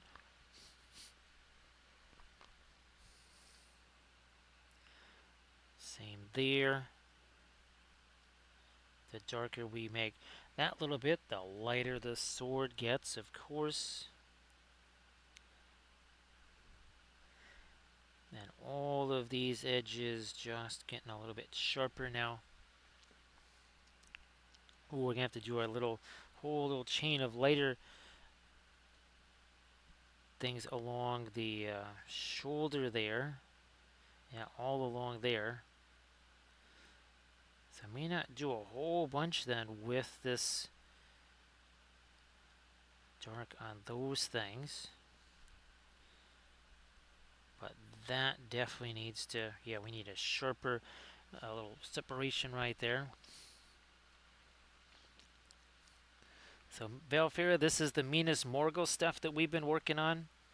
I think this, we're up to about, after 10, we might be up to about 16 or so. So there's Minas Morgul there on the shield. So basically glowing Morgul blades. And then the whole point is, remember, we're trying to match the terrain. That's why we did the AI stuff like you see in the corners and stuff like this. So that rusted armor. And, oh, where's our Morgul Knights? I think, there we go. No, that's not them. Never mind. I thought I had the Morgul Knights moved all the way down here. Where's our original ones? There they are. So these were the original. These are the old plastic GW Morgul Knights. Obviously, it's kind of neat. We did all the rusty stuff and everything else, but I wanted it to be more of an ethereal thing to match the Minas Morgul terrain that we printed out, and hence all of the glowing greenish type stuff here. So everybody, please check out that link that Drexia just shared there. And again, everybody, hopefully, a few folks were able to see Lethal Shadows at PAX West, because that's where Lethal Shadows was this last weekend.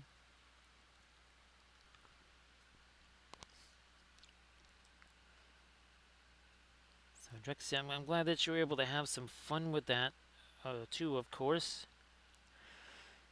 Now, let me see what we can do here. We're going to get some of that darkest stuff there to really sharpen up some of these edges here. Like maybe some of those.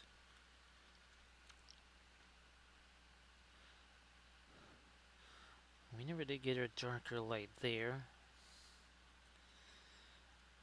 Our darker edges on that. Let me see, we got a little bit more here.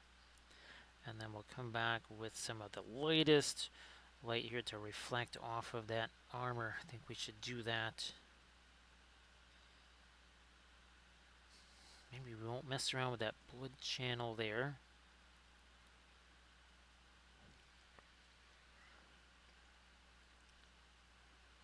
Tighten up these lines and these edges just a little bit. Now, Valfira, I don't know if you had a chance to share the dragon or not. And I guess that's the other thing there, Valfira. I wasn't sure if things were getting any closer to the possibility where you have that setup where you can obviously reach it a whole heck of a lot easier, and then you can get back to. I know it's not just the dragon you're looking to finish off. There's a bunch of other things that you're looking to finish off. Valfira. Well, they never really showed him in the movie Valfira, so they're not they're not quite the black like the wraiths Valfira. They're not quite the wraiths. So they basically they call them black Numenorians. So the Numenorians, obviously, those were kind of the big King Kong humans in Middle Earth, the island of Numenor and everything. But they obviously they went to worship of Morgoth and everything else. Only a few of I think they called them the faithful. So only a few of the Numenorians kind of stuck with the Valar.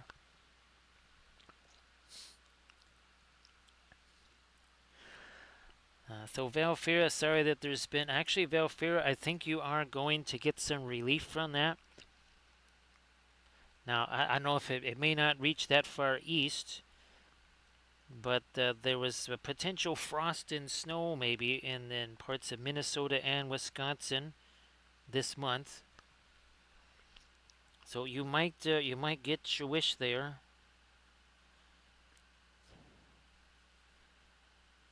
So say we all. Oh geez, thanks Drexia. The whole bunch of sub. Oh, that's right. It's September. I keep forgetting. Oh, look at that. Asmo is in it on Sparrow. So say we all. You know what I forgot to do, Drexia? I forgot to refill this. We might have to run off to do a quick refill there. So say we all. So thank you so much, Drexia. Appreciate that. Oh, here we go. So yeah. So basically, obviously, here's Minas Morgul, or well, really Minas Ithil. That's what it used to be, So and say we all. so they're the guys that basically kind of coming out of here. So thank you so much, Drexia. Appreciate that. Oh, hey, Drex, while that's going on, let's So say we all. where's it? Oh, here we go. Yes. So you can see there again. That's why we've got the glowing eyes. I wish I had the other references too. Now, what's funny is I did not actually do the glowing blue weapons. I did go back to this parameter, typed it in again with the glowing blue weapons. It didn't make a huge difference. So yeah, not a big difference there.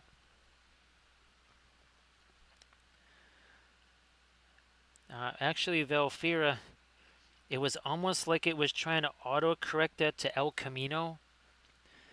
And Velfira, I was thinking, well, at El Camino winter, that's gonna be a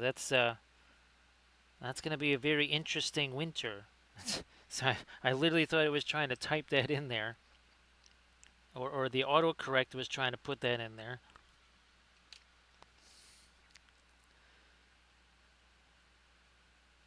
So basically, don't care if there's snow or no snow necessarily, but we just want the colder temperatures. Because remember what happened last year, the last winter there of Ophir, I had everything set up fantastic for the printers, for things to be cold. And of course, February was the new July. And it was actually warmer in February than it was in April. It was almost warmer in February than it was in May.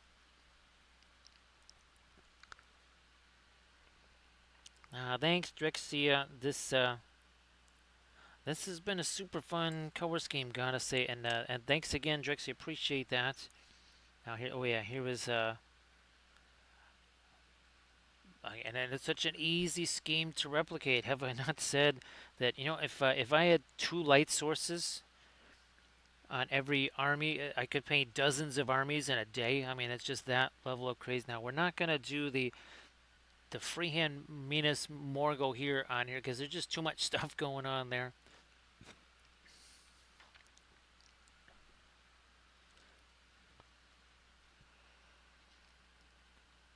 So yeah, we need actual winter here, not this faux winter where it says February on the calendar, but everybody's running around in bikinis and thongs and stuff like that because it's 70 some odd degrees in February. We don't need that on multiple levels. I mean, we know that Landrass would probably just be wearing those anyway, just as a fashion choice, no matter what the temperature is. Now let's get some green here. That's our floral green, and we're just going to turn that into a bit of a glaze here. There we are. Now let's give that a little bit of a shot over here and there and then here. One more hit. There we are. All right. So that's for around his eye. Where's our little guy? Here he is.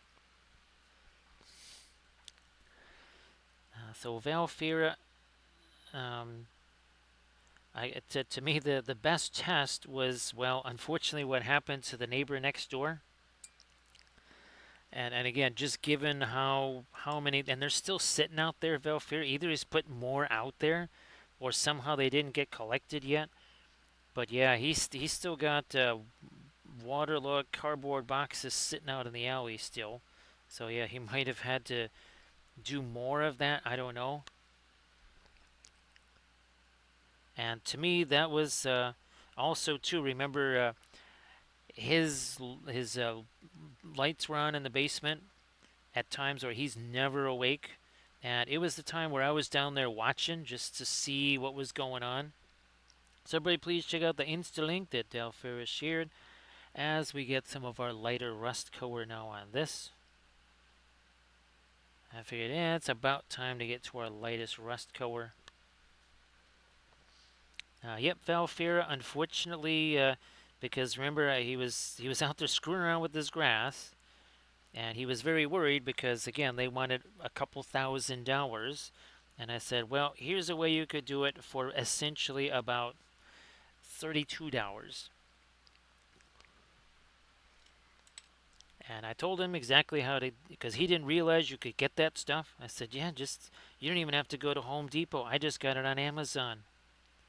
And I told him how he could do it, and I told him, you just watch the videos too if you're a little bit unsure of things. And I thought for sure he would have run out and done it immediately. Like for me, I had to wait for the stuff to show up in the mail because I can't just run anywhere unless it's right down the street. So as soon as that stuff showed up, I immediately did that. So mine had what, 10 days to cure? And then too, I put that rubber stuff on top of that too. So there's about a 1/4 inch of that Flex Seal rubber paint on top of it.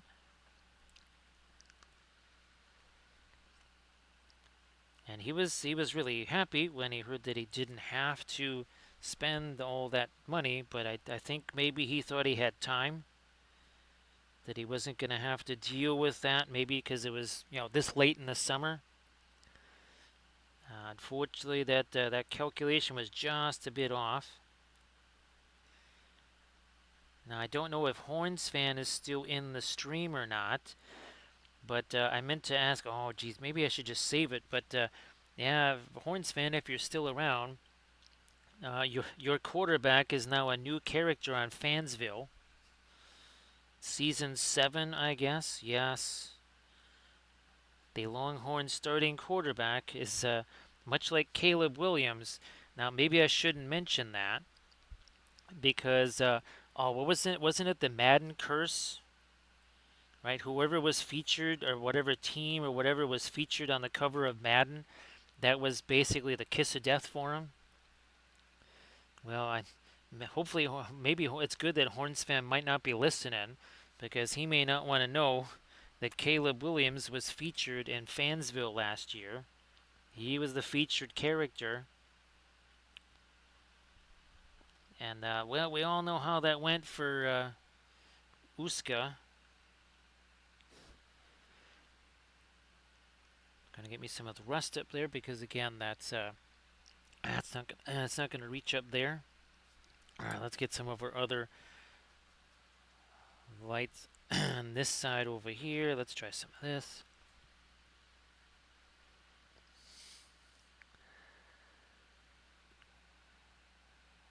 Like that. Velfira, oh, I haven't. There actually was somebody that had one of those. Velfira, we would see him riding that thing every single day. Uh, you see those because, well, the grocery store is literally just a block and a half away.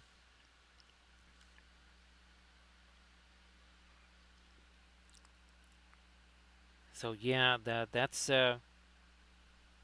Clinton Ewers. He is featured. He's the new featured character on Fansville. He's the deputy. And well, we know how well it went for Caleb Williams last year. That didn't go so well. That did not go very well.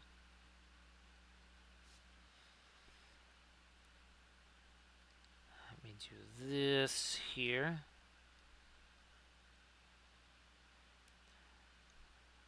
So a little bit more of our. Where's that gray? Yes, make that a little more neutral, a little less green over here. Blending brush again, like so.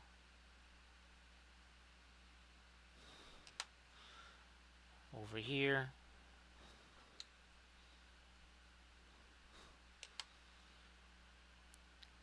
Fine, we'll let a little more of our light work its way in there.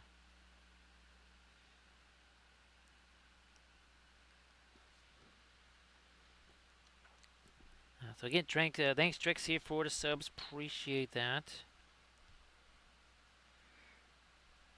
As always, well, especially now the way Twitch counts things, it matters that much more. Yeah, this will be the first September with that new regime, so we'll see. We'll see what that does.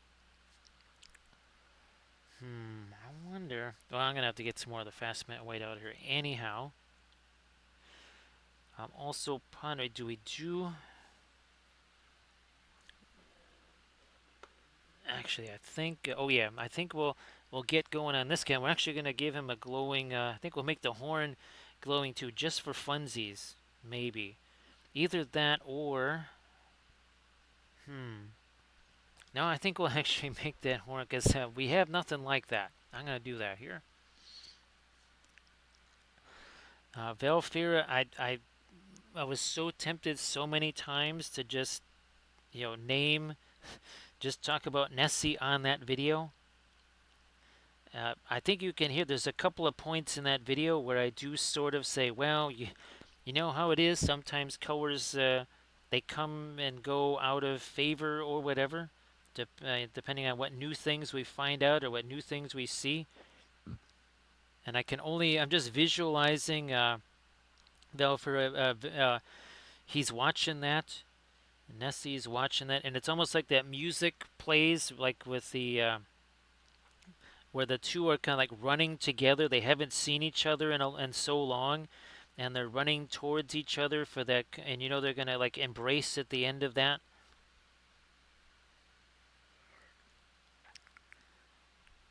So Drexia.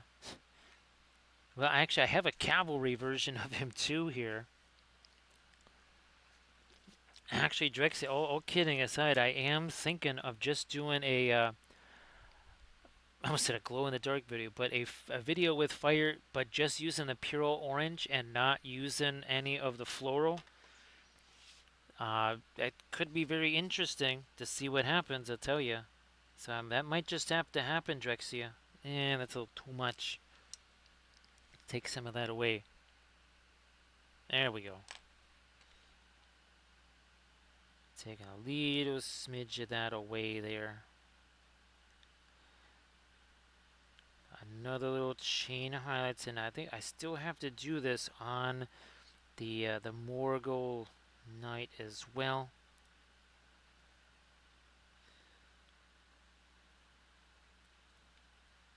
I have to say there was a test of the Candish army,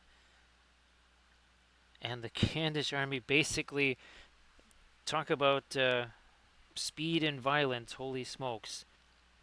That thing, they were just running over elves left and right. Let me see. I think this is a good film noir here. With the shield, especially where it's at here, Velfair. Let's check that out. I mean, yeah, okay, there's some differences value-wise, but really it's just kind of a series of blotches that don't make any sense. Oh, okay, there's some shading there, and I mean, we can sort of see there's a light source, but it's mostly because the light source is literally right there, right? But then, oh, you can't even see this. Here, watch this, Velfira. Watch this. So look at that, right? That, look at that. So you can't even tell that that's kind of green. And then over here, let's bring this back. Look at the difference that we expect it every time, right, Velfira? But gee whiz, seeing that never gets old, does it?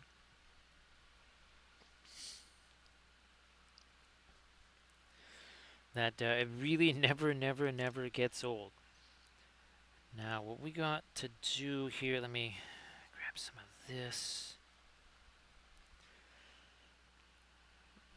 You see what we're doing? And again, I do like to be able to just now I can just stick my hand right there, and we can get some of this lighter glint here on the metal. We got some chainmail over here. Pick up a little bit of glint there. Remember we were talking about how this is where the weathering has been weathered away, which is the ultimate irony, right, Valfira? That you have to make it where the rust is basically worn away to almost literally make the thing shiny.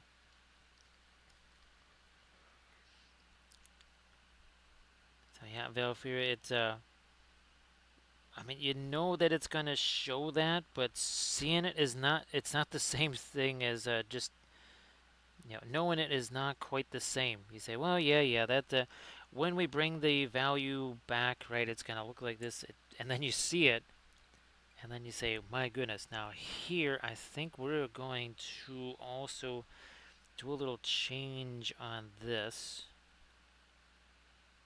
We're gonna change that a little bit. Yep. I was thinking of just getting some fresh fast matte white out, but we might have a little bit over here. I mean, we're gonna need it anyway if I'm gonna start the hornblower guy. Apparently the elves also have one of those too. But yeah, the Candish army, and of course again the meta. What does the meta say? Well, you have an army of Easterlings, and you throw in like one or two Candish chariots, and that's it. And that's all you have. This army had a dozen Candish chariots, and everything else was on a horse. Everything was mounted. There was nothing walking around on foot.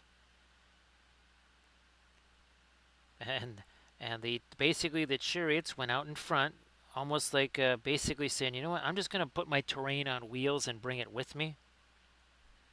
Oh yeah, let me get some more of my light down on these things here. And that proved to be extremely devastating, especially when I think there was one turn we ran over at least two cav, killed them, and another guy. Then on the next turn, I think we ran over two banner bears and Celeborn. It was bloody, that's for sure. I want to get us one little more round of the lace. There we go.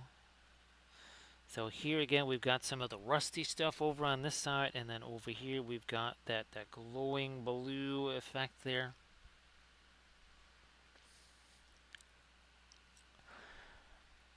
Valfira, I remember we were talking about that piece of merch that we have to do, where it's essentially what is it? Oh yeah, contrast is more than just black and white, but it's done. Oh, geez, Valfira, if you could do me a favor and just send me one of those kind of reminder messages, tell me to go into AI and type, basically say that color is, or was it? I don't know if AI could do it though, because it doesn't understand words. So Valfira, what I was thinking is, contrast is more than just light versus dark. Well, I wanted to have that same saying, but done as a color blindness test. Just red and green dots. That if you can see red and green, it will say uh, contrast is more than just light versus dark. I think that would be pretty hilarious.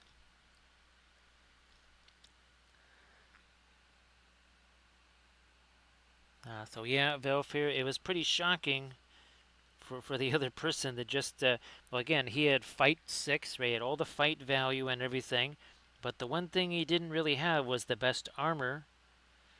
And since I was just running him over with a chariot, it didn't matter what the fight skill was because he was just getting run over. And then he was thinking, oh, I'm just going to shoot these guys because they're basically wearing pajamas. True, they're just wearing pajamas, but they're again strolling around in a nice little fort while wearing pajamas. And you can't, even in combat, you can't just say, well, I'm going to avoid that giant wooden chariot thing and just go for the squishy guy on the back. No, you have to roll for it. Now, of course, you get maybe worse or better luck with that particular type of roll. And I think he also lost both of the heroic action roll offs, which that pretty much sealed his fate, I believe, actually. Now we're just trying a little bit more of our light down there, too. Yeah. So all of those Candace chariots that you saw, oh, gee whiz. This is why I was short of some riders. I'm like, I should have more riders than I have here. This is why. Yeah, they didn't end up in the box. I was like, why am I running short of horses here? I should have more horses in this. Well, it doesn't matter. I got plenty more of those to paint. Plenty more of those. All right, we got, you know what? We're going to have a little bit of the light on the end of this over here, and then this thing. Couple little lights along the ends of that. Now up here, we better leave that dark.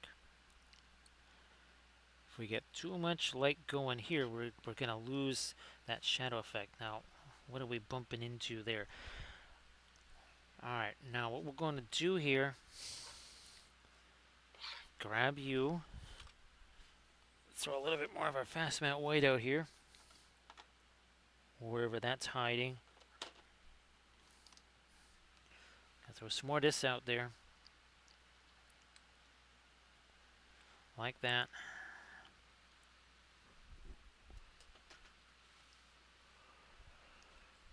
Actually, Velfira, I have a bunch of printed chariots, too, from Diwali. And actually, I ran across those the other day when I was moving furniture around. Of course, that means now they're gone again. So here we go. We're going to do this.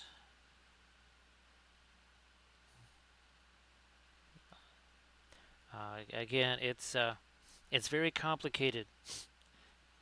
It's super complex here. We dry brush this stuff on. Then we do the glazy stuff. And then we just start to work in the rust, right? There's really nothing complicated about this at all.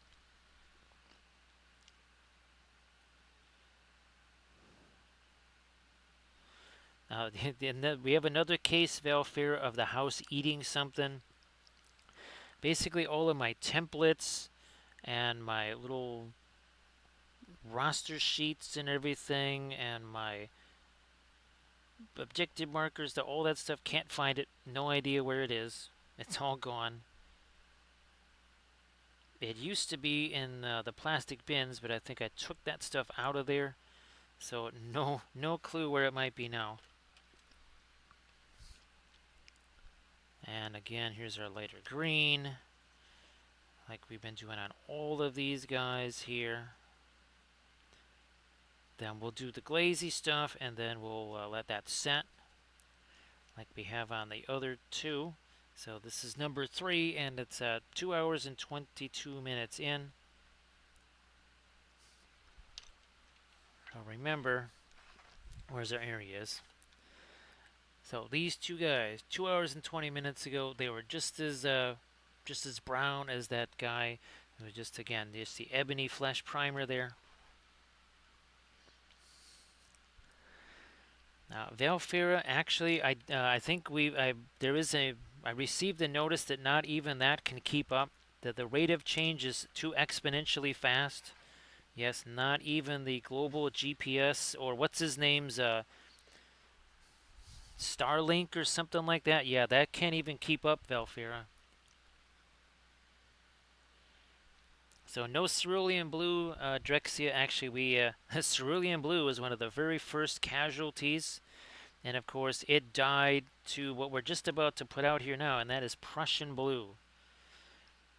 So that was just Prussian blue, and some of the fluorescent blue, and a little bit of the fast matte white, and that's all that was.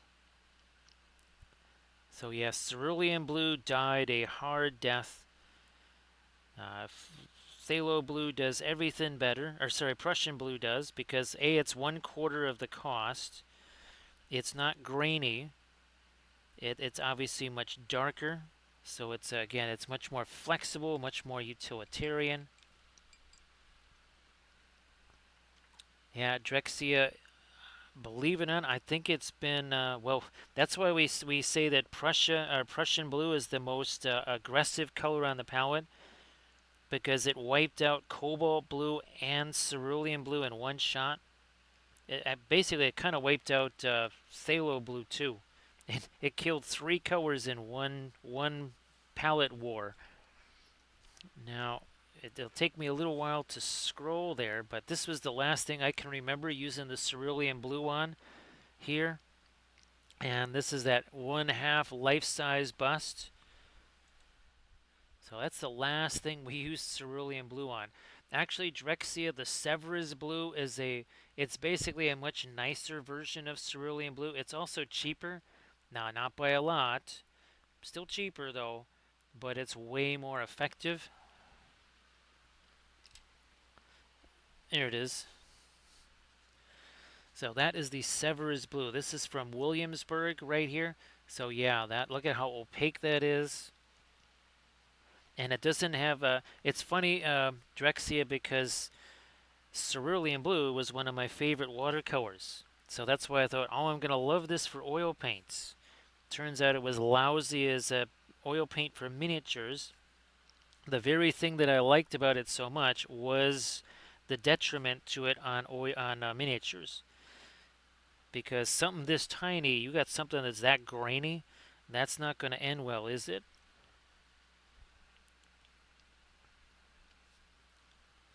So again, Prussian blue, it's a staining color also, but the big thing was, again, the fact that it's cheaper, and it does all of those things essentially better than what those other colors do.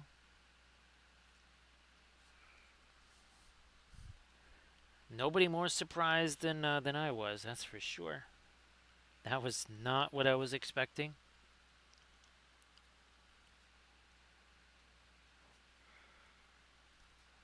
All right, we'll get this working in here, and then again, we're gonna get the green glazes out there too, and then we'll go back to our other two guys. This is why we always suggest working on multiple figures right at the same time.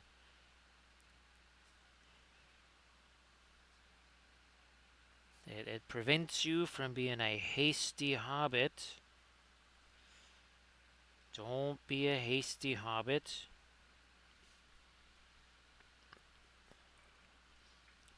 Valfira, I think that it's almost like no man's land in between Indian yellow and the Prussian blue. Well, what are the only things to survive there? I think there are colors that basically have some kind of weird non-aggression pacts there, Valfira. Obviously, Perline black, Radiant green, and Phthalo green. So basically, they promise to only ever be their vassal states. That's it, Valfira. Perline black and Radiant green and the Phthalo green. They're just vassal states of those two colors. That's why they are allowed to exist. All right. Where did my? We'll just use this here because we're probably gonna have to mix up some more of our green. Yep, I thought so. Well, we have a little bit of it in here. Let me see if maybe we can use that. Maybe there is enough in here. Oh yeah, there's more than I thought.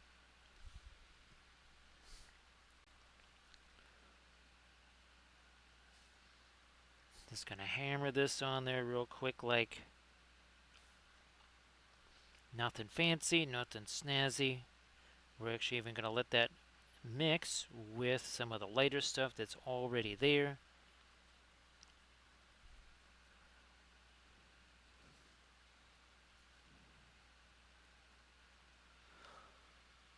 See you later there, Sarge.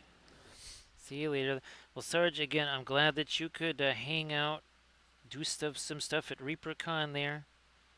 Again, I know that you wanted to have the tiger done, but uh, all the 3D printed wheels, right? You basically fell victim, like any tanker in a Panzer division would to that Panther, to the 10,000 rolled wheel design.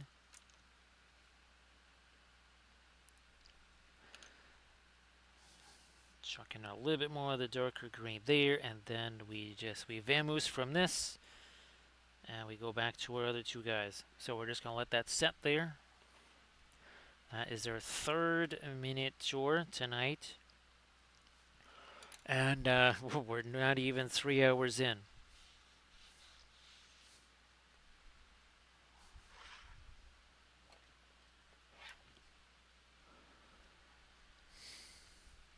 No problem there, Valfira. And again, well, best of luck with all of that.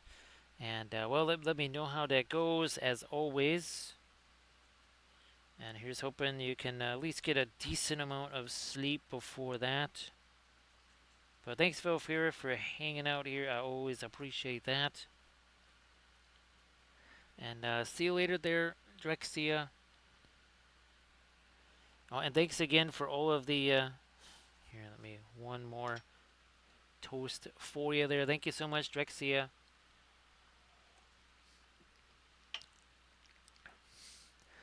See you later, there, Valfira. Can we get me? No, not over there. That would not be good to do some over there. Might have a little touch of the blue reach that part of the armor there. And we'll try a little bit of this over here. So thanks, Trixia. Appreciate that. Boy, oh boy, we really are running low on the medicine there. I just want to bring up my one reference over here. I want to see what we did with that one figure. That's what I knew there was something. I knew there was. We did the front hoof and all that, but we haven't done the back hooves over here. So, I mean, no big deal. We'll do that now. Once again, we're just going to plop that on there. We will grab ourselves a blending brush. And we'll just push this around. That is, I mean, these are one-piece prints. You can't, there is no sub-assembly here. Well, I guess, well, it is Kurzlook. There is a different weapon, a different head, and a different shield. But no matter what, the horse is the horse. And he's not going to be painted before he goes on the base. So that means you got to be able to get at these areas. And because of the oils, I can just basically slap any color on there. And then just, well, do something like this. Take another brush like this. And then just kind of push that around. And it ends up mixing the paint very nicely.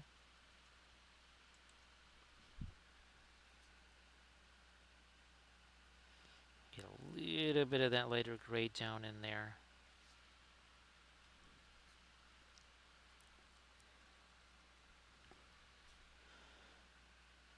Don't want to go too light with the gray though. Gotta be careful about that.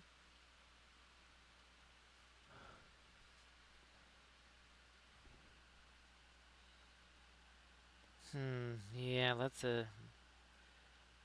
not have we don't want the green in there. Again, that's just kind of a regular old neutral gray.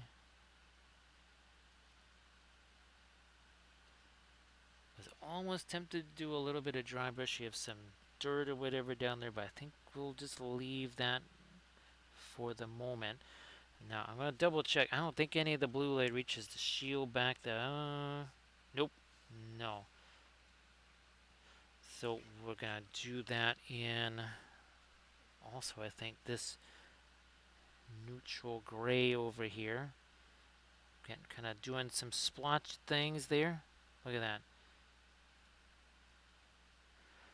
I don't even need to get out the blending brush for that. That's good enough as it is. We will throw maybe a little more light over there and little quick little stipply thing there, and that's it. Try and lighten up that just a pinch.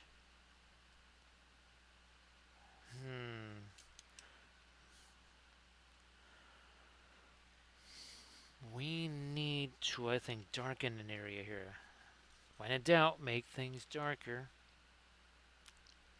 Yep, that is what we need to do here. Easy enough. Some of our Prussian blue and indigo there. Just going to toss this on here. Take this brush here.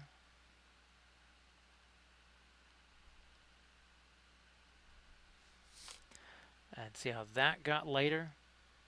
I didn't have to add any more weight to it or anything like that. Just by default, it got lighter because we added, guess what, some dark there. How is this guy looking? Is he getting a little bit less shiny? So yeah, we've reduced some of the shiny there. I think we can start to work in some of the lighter tones here.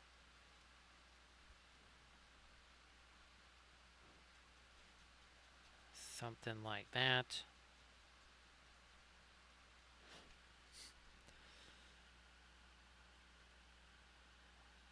And maybe not as much of the light, say, as one of the swords or whatever. The lances are kind of fun because they sort of extend out that light source a little bit more and let me reach some other areas that just a sword doesn't. Of course, we are not going to want a whole lot of thinner on that brush because we still have where you see that it's kind of on the shiny side. Well, that's where that little pin line wash / glaze hasn't set yet. And that's basically like, as we like to say, bread in the proving drawer. Or if you're doing ceramics, you don't just throw a pot and then shove it in the kiln. You might let that thing prove for a day or two. They even have special little proving kind of like ovens, not kilns, Put something again, because you have to get a lot of that moisture out of the clay, because if you just shove it into the kiln with all that moisture in it, it's going to go, literally go boom.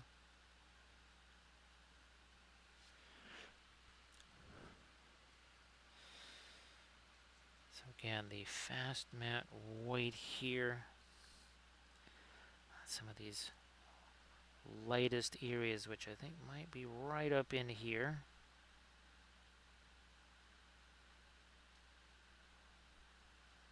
Like that.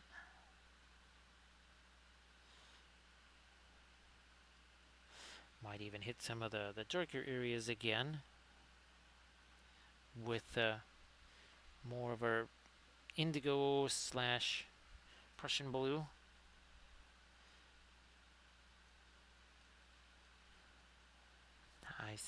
Yeah, let me get a little bit more of that mid-tone mix there. Now this needs to start getting lighter, I think, too. Yep.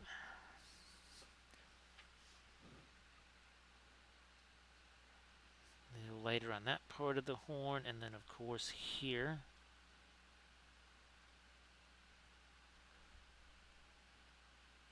On the armor on his hand, on his wrist and arm. And then of course we'll have to get that our rust colors in there, then the lighter rust color. Yeah, I'm not going to do any more of this lighter blue down here. I'm going to let hopefully the more of the rust and corrosion do the talk in there.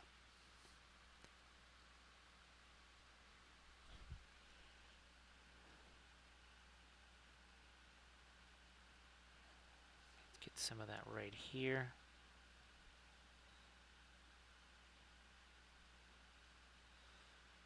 A little bit over there.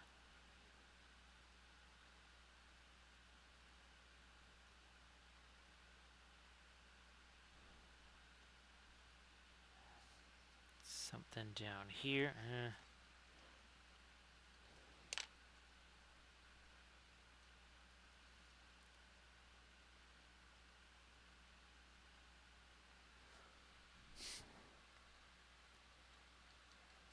Yeah, that's mixed up pretty well. Not too much thinner.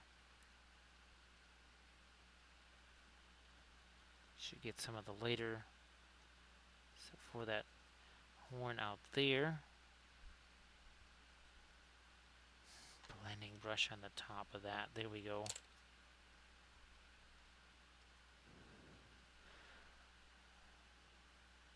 This part of his helmet should also be a whole lot lighter here.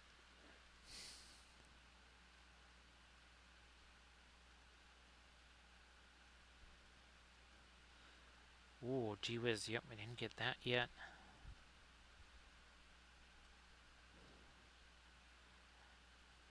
On his shoulder there.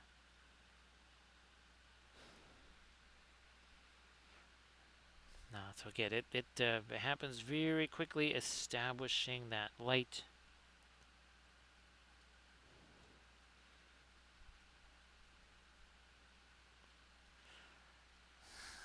Now we are going to do that rusty stuff before we start fooling around with the green. That is our little combo there of the asphaltum and the nut terra rosa.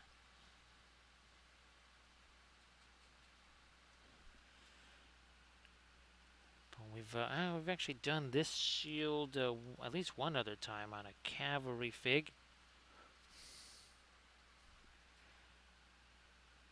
Need to get that with some rust on it too.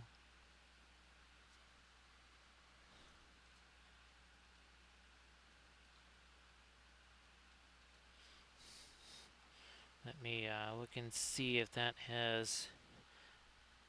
So yep, we have ourselves some success there. Looks like it. Yep. So that's good.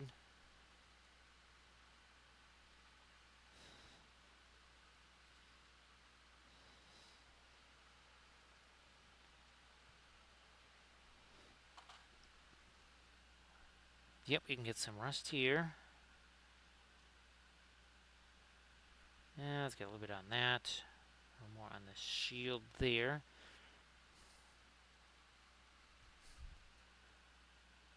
Just hit these areas.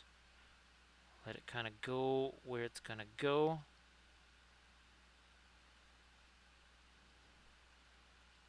Definitely need to get more of the rust color on this side.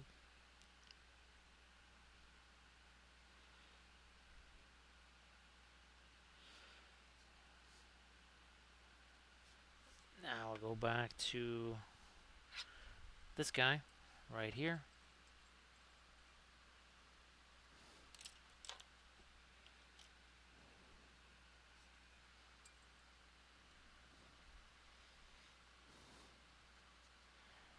I'll take, let me mix that into our kind of sickly, nurgly green, that sort of yellowish green there.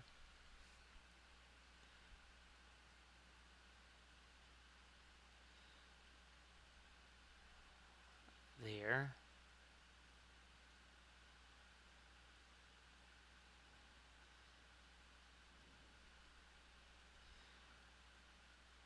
Catch on, maybe, let's get a little bit of light on the chain there. We might also want to do a little bit more with the kind of the bluish green after this. Let me see what we can get going with that here in a sec. Yeah. Alright, enough of that. Ah, there's our phthalo green. Mostly just mixing the radiant green with that because our floral green is relatively on the warmer side. And now see we're starting to work in some of that bluish green into the rust there, so we enhance the contrast there even more.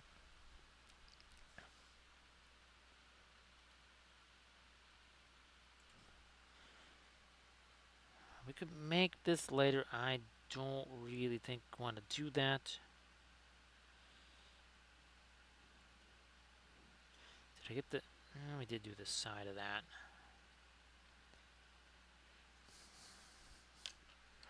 Blending brush here to do something like that that can kind of promote some of the streaks there.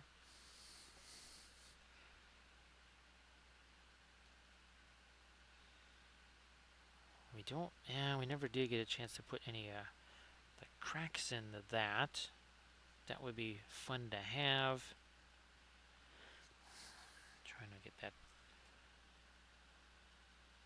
bluish green over here, and that's gonna be very gently mixed in with our rust color. Yes, like a bluish green mixed with the rust color there.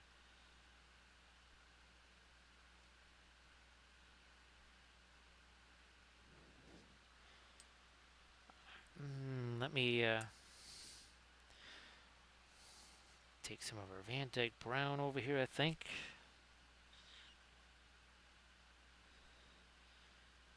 And then let's see if we can't maybe do a couple of cracks here.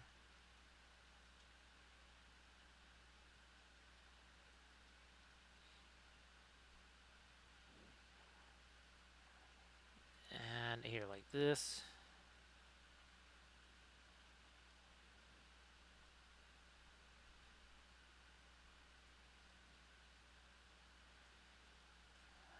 And like so.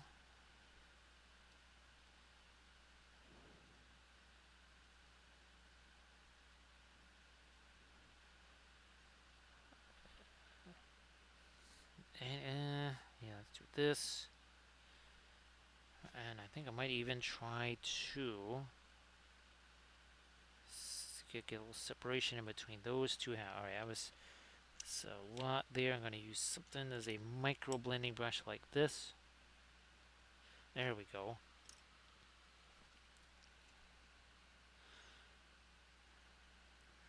I think we're going to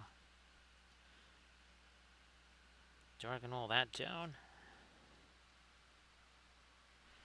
Again, with mostly the Van Dyke brown here.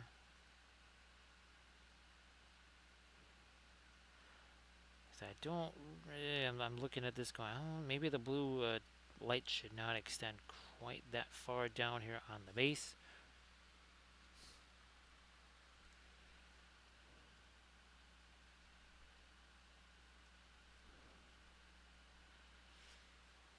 Do the same over here.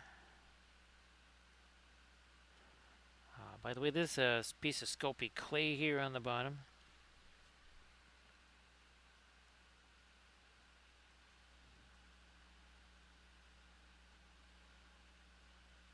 And now we're finally starting to get closer towards that third hour. And of course, we are well underway on our third guy there, right? Surface tension, how you doing? Everybody, please, again, surface tension. You want to post your Mastodon link there so that everybody could check that out. Everybody, check out this link that Surface Tension is going to share with some fabulous oil painted miniatures. So Surface Tension, yeah, it was an interesting weekend of college football there. And it lasted a little bit longer than the usual weekend because of the Labor Day thing and the NFL not being on yet. Great to see you there, Ingones.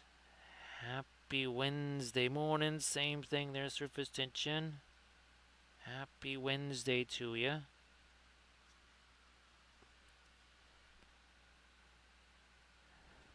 And guys, if there's anything you ever want to share in the chat or whatever, that'd be fantastic too. So everybody, check out that Mastodon link there that Surface Tension shared.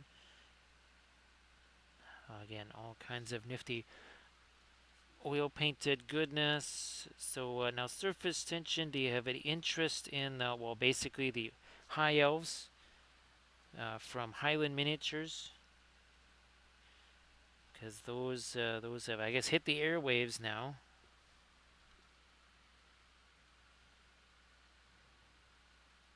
So we'll see you later there, Ingones. Or sorry, nice to see you there, Ingones.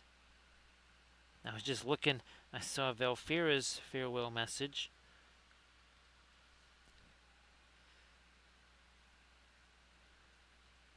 So I think we may have one. I forget what it is.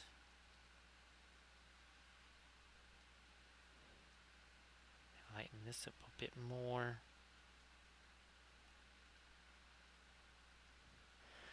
Yeah, again, this is our third Morgul night here in less than 3 hours. That's fantastic, Landress. Now, Landress, are they the regular spears or are they the Sea Guard or whatever? Because didn't they have spears and bows or something like that? At least in the regular, the old World Army there.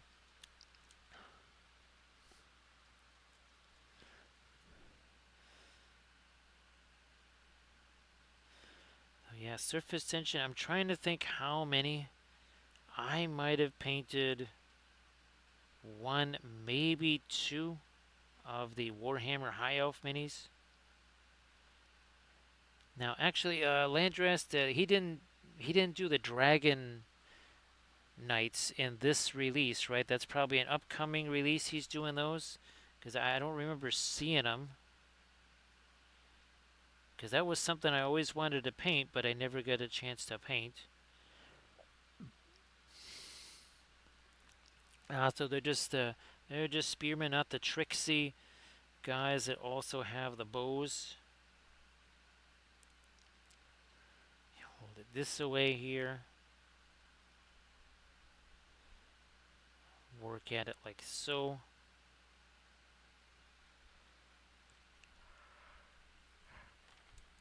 Blending brush. Push that around.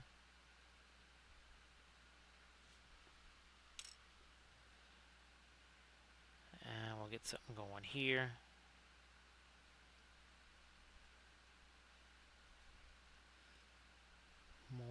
light down there again. Where's that blending brush? That'll do it.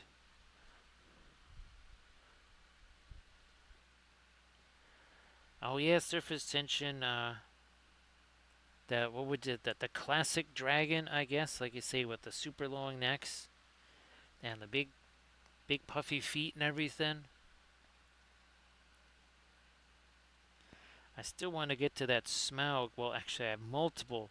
Technically, I have three of them. One that's 3D printed, and then I have two of the McFarlane's Toys Smaug figures. Now, the advantage of the McFarlane Toys Smaug is that it's virtually indestructible.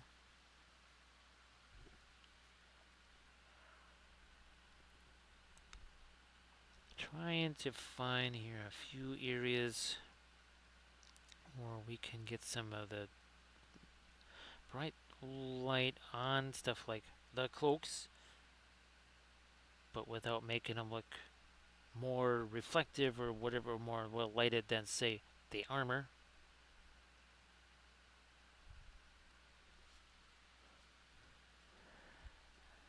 Now, yeah, I could see that. I could definitely see that surface tension. Yeah, surface tension, obviously, this is not a normal stream day, so I was all caught by surprise when got raided by Stila. It's just funny because I hadn't gotten an alert from Stila in a while. I figured, still had to be streaming.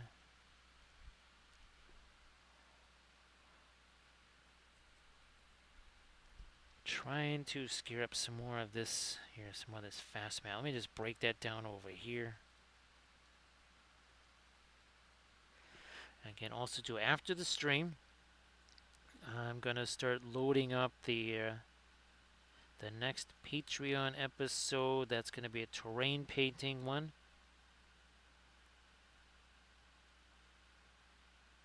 So that should be very interesting to see. One more piece of Easterling terrain. I still have a few very elaborate pieces.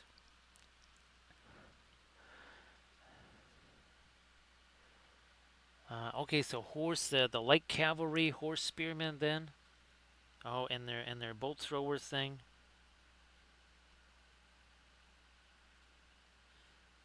Try and catch a little bit of light on this side here.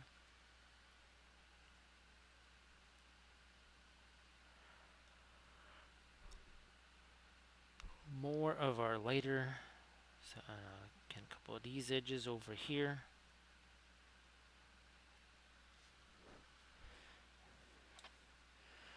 So let me get the third one here.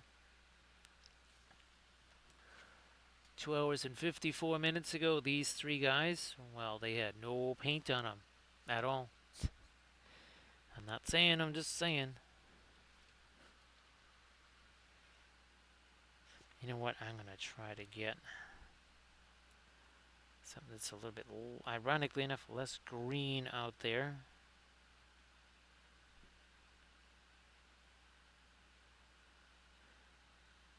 Is that mostly just Skelly Friend there?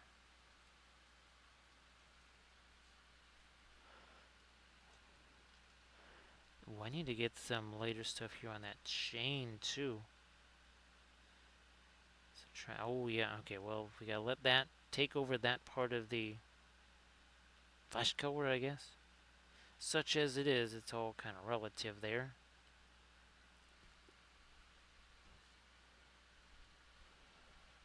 So I'm all good on my end over here. I will do a little refresh on mine. Not everything is fine here. If you're doing it on a phone there, I wouldn't be surprised if maybe that is being persnickety there.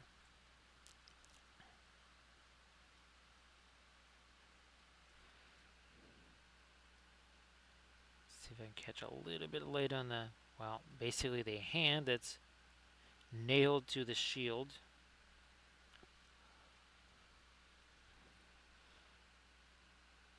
Trying to get some more, yeah, light on the other little bits of our skilly friend here that's on the, sitting here on that shield. Where's my micro blending brush here?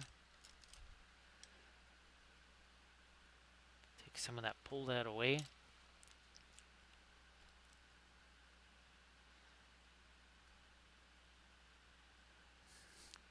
Get some more on the, yeah, there.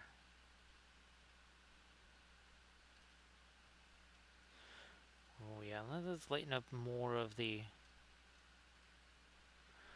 yeah, that's the metal on that. And the whole idea is that, you know, the rust is actually, for all intents and purposes, kind of wiped away or scratched away. Blending brush again. Now let me see what I can do with the lighter rust color here, and that's the Venetian red there. A little bit of the Mars yellow deep.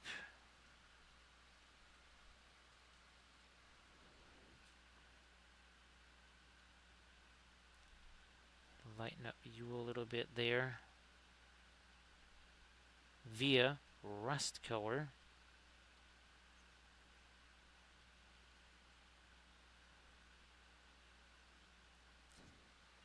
Micro blending brush again.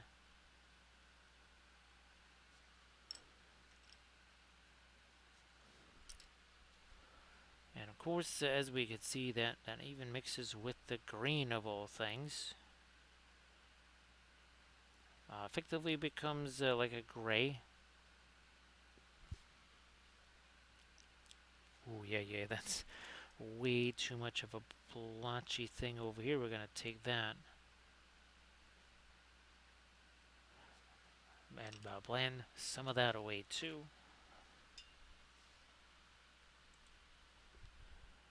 Now, what about on the back of them here? Let me see something. Yeah, we should do. You know what? Here, let's do the darker blue stuff, though. I don't think. Yeah, we hadn't really done that. We have not done the indigo slash Prussian blue here. Darker stuff on him.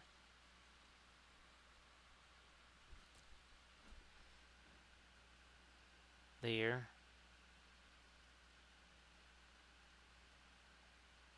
Get the underside of this for sure.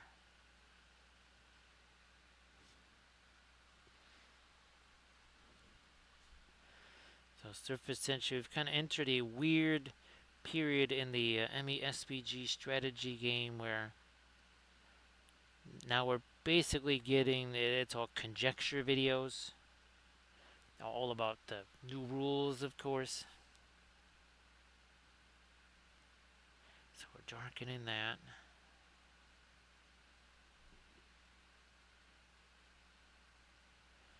Oh, he needs to have little eyes too, doesn't he?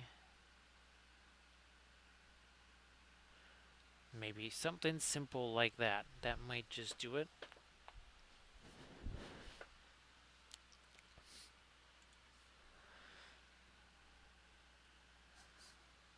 Do I have my dark? Yes, I do have my darker indigo there.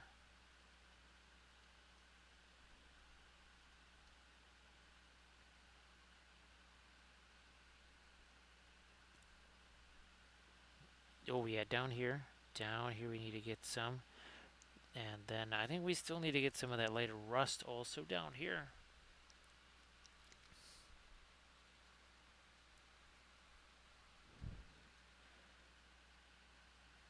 There.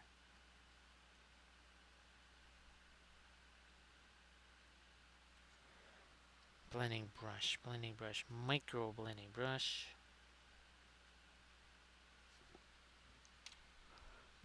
Yeah, that should work okay.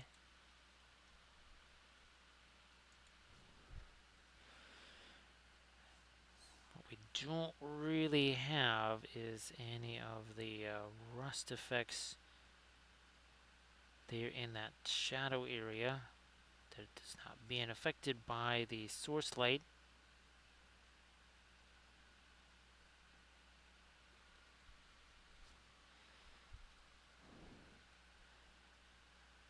that. And how much lighter we really want to go with the rust in some of the places there.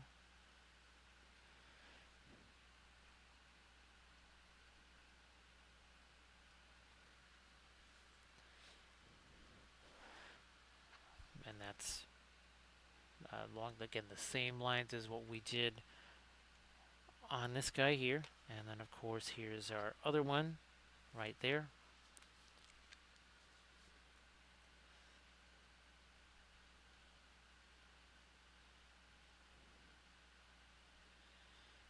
And I do believe our printer was successful in printing. Yep. You know what? Here, there's a lot of the dry brushing stuff. Let me get a paper towel to clean that out as best as we can. And just gonna, again, we're doing this kind of like tap tap tapping there. We don't want the skulls to be too light, because if they're too light, then well, are they really gonna have any object source lighting at all? So we've got our lighter rust. Now we need just the regular old, well, lighter stuff.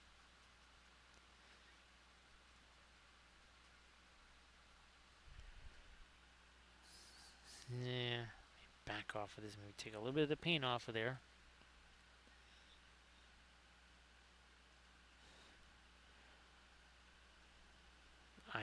Yep, let me get some of the, like, down the center.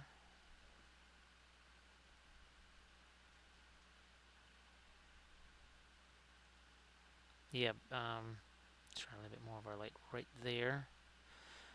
That should reflect a little bit of blue, maybe. A little more of the blue here. No, that's not much of it. We'll grab some of the floral blue, maybe.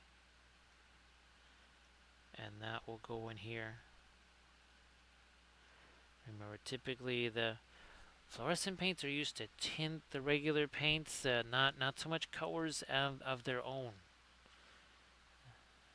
They're designed to either mix, say, the lighter radiant colors with them, or darker stuff. Pearly and black, phthalo green, Prussian blue.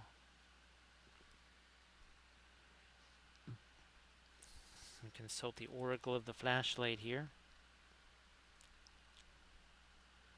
So no, none of the blue light actually hits down there. Ooh, speaking of lights. So this is one of the, basically almost like a candlelight lights, and I put this in that terrain piece that I just painted in the latest tutorial video. As much as I like the orange lights on our Rohan board, those look pretty nice on our Easterling board. So I think we might utilize those some more. Now let me try and go really, really light here on the horn. Let me pull some of our fast matte white over here, and we'll just again start to break that down here.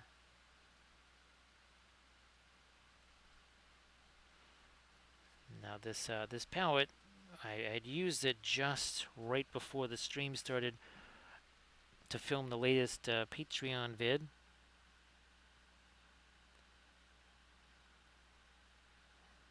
There we are. There, now we're starting to feel some light there.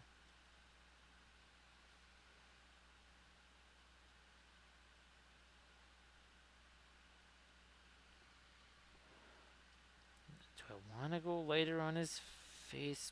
Maybe.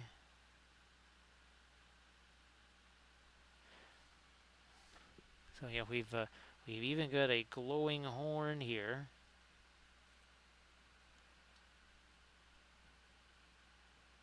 I forget what the Morgul horn does. Most likely a courage modifier. Oh, that's right there. What's the new stat they want to work in? Oh, the intelligence stat. That's for the life of me. I just couldn't remember yesterday. Yes, the intelligence stat.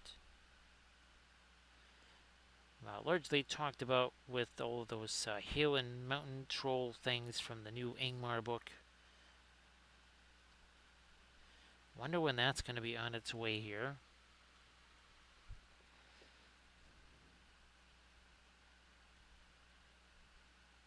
Alright, and then we'll set you aside and let's get to our horsey. That does have our fast mat white in it.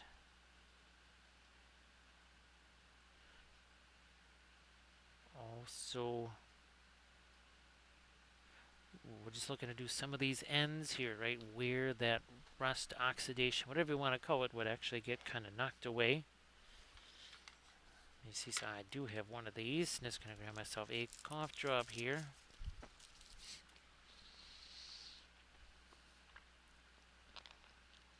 We've been doing an awful lot of speaking the last couple of days.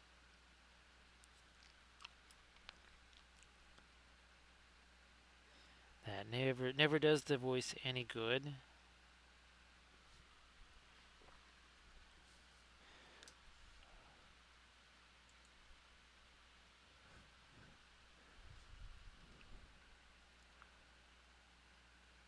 And it is, the late that gets too late, then it ends up rivaling this. So I don't think we're gonna make that any lighter.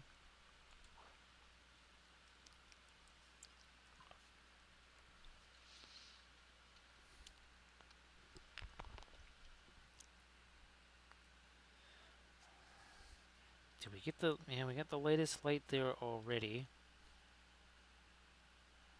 Might push that light over a little bit on both sides of the sword hilt there.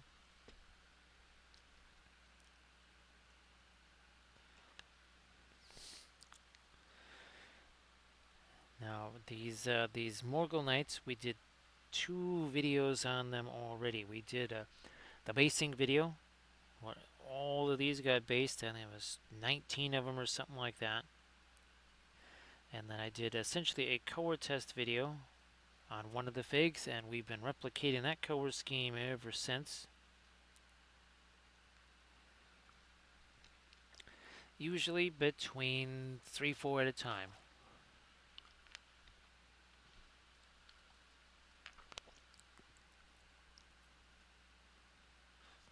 Blending brush, where you at? Yeah, let's get some of that stuff out of there. This is where, see, we're just doing that little tap, tap, tap type thing.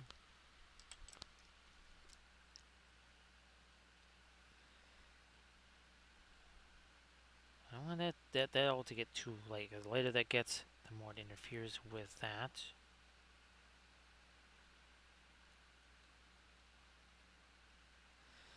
Yeah, that works.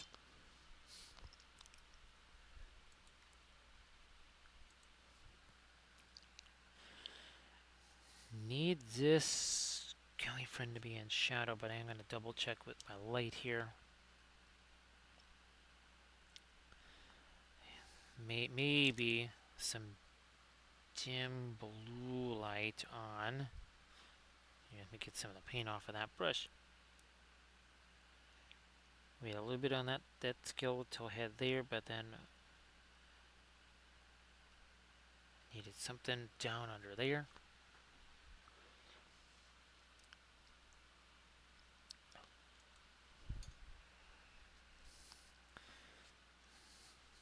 Double check here. You know what? I am gonna get a little bit of our blue out there, but I'm gonna try and do it just via some dry brushy stuff here.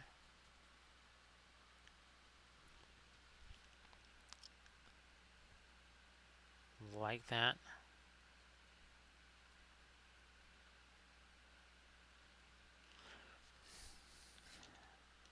Oh yeah, let's turn off that off thing, and we also have, I think we got blue light versions of these. We also have a blue light version of those too. And those again are the balloon lights. You just get them on Amazon.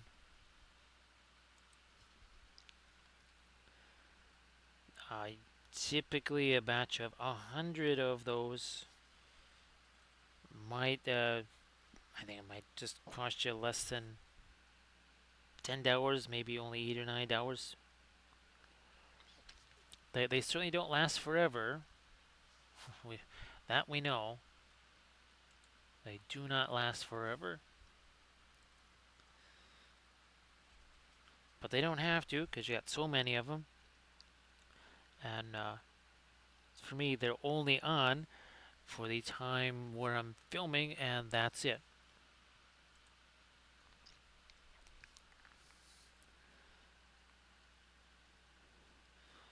No, I was gonna try to get something lighter on that skeleton head. Let me go back to more of the grayish type stuff, the neutral gray comparatively. Not so much of the blue or green.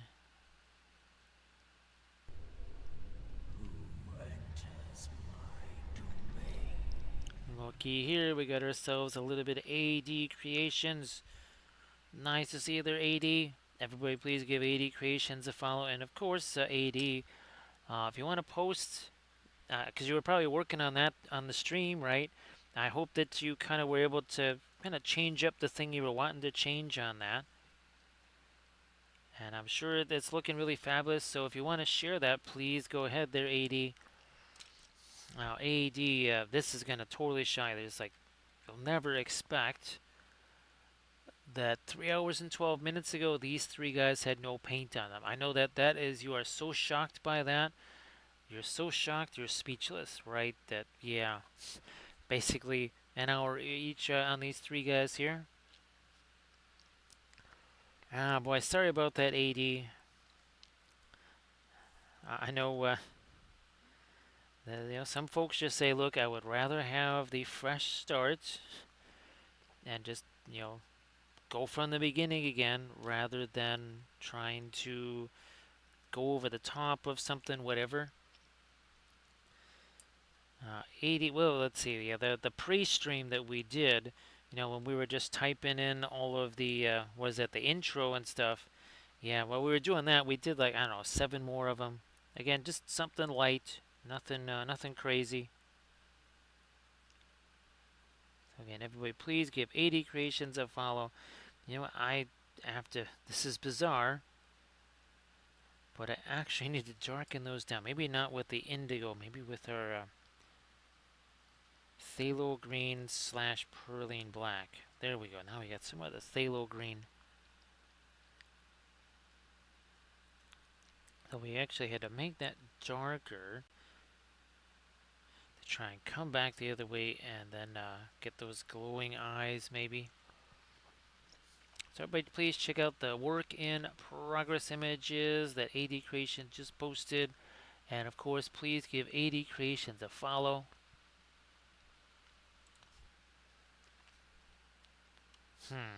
Let me also tone those areas down. Now maybe if we do this with the fast matte white and on the radiant green, that just might work here.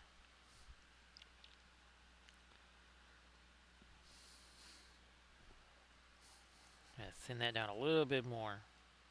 Try and take some more of that paint off of that brush. So again, everybody please check out that work in progress there from 80 Creations. Is that too thin? No, it's working. It's working okay.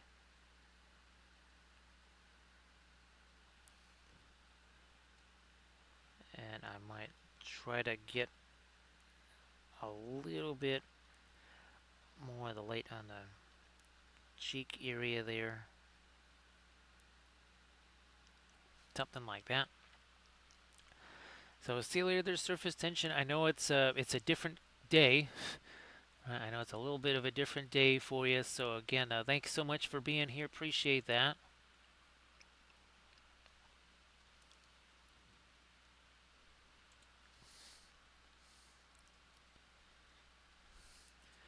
Now that is a whole lot lighter there.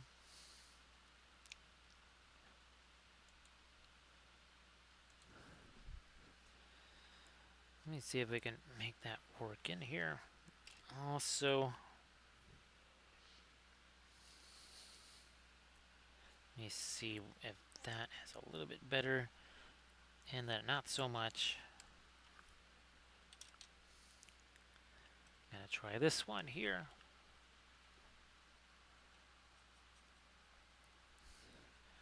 I might do it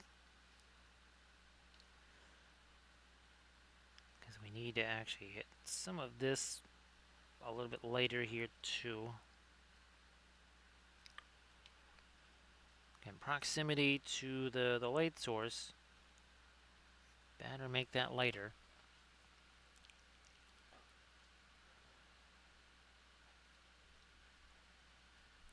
Actually, now Hornsville, that would be a great. Well, they would be taken down right away, right, because of the musical copyright. But I think that they used to do baseball highlights that way. Either they would kind of play the circus music, right? Yeah. Anytime you think, well, can they really get that much worse? They really can.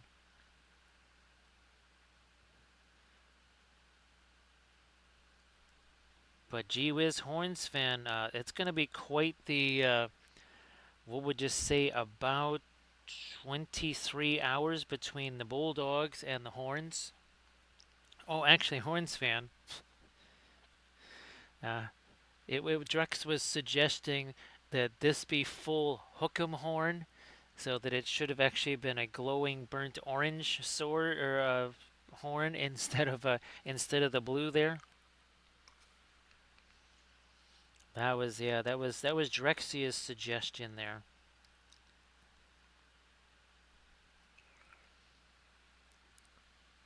Oh, and AD, I'll shoot you a little update there on the situation here, family-wise and such, with that craziness. Hopefully the work stuff has maybe gotten a little less crazy there. I know it's pretty much probably just gonna always be that way.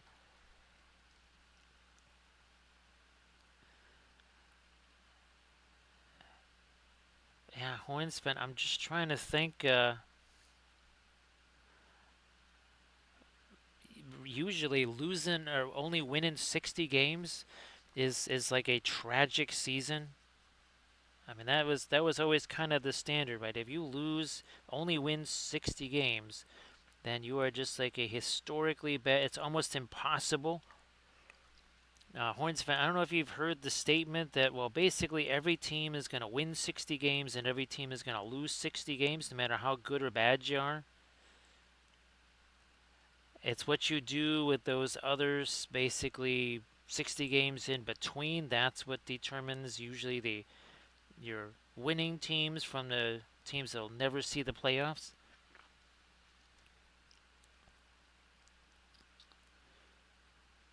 But yeah, that they're gonna have to change that. They're gonna have to update that now.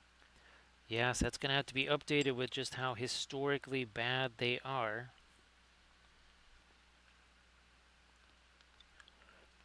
So AD, thanks again for the raid. Appreciate that. You know what? I think I'm gonna try and get some of my lighter blue over here. Again, there was already a ton of blue on the palette from the that terrain video that I was doing. So if you're wondering why there's just so much blue out here, that's actually why.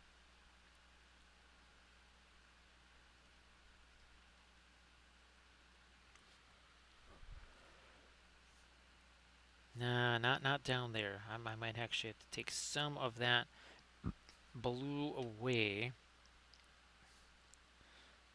and go more towards our green. And this little skelly friend over here.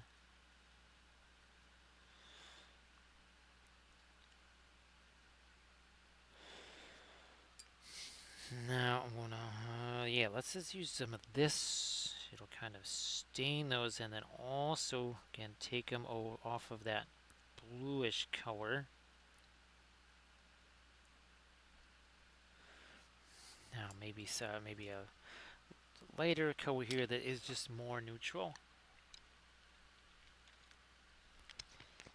Well, 80, that would be sensational. I, I mean, kind of. I wouldn't want to say anybody is better than nobody, but when it comes to you have to do everything versus okay, at least this one other person can do something. I'm hoping that can be helpful.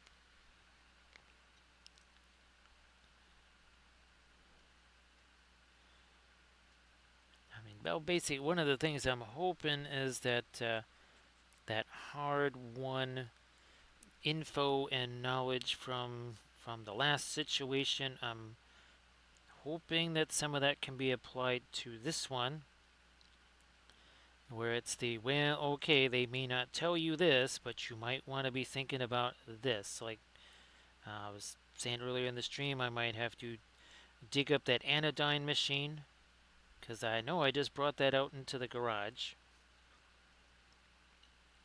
I guess I shouldn't have done that. That was a jinx right there.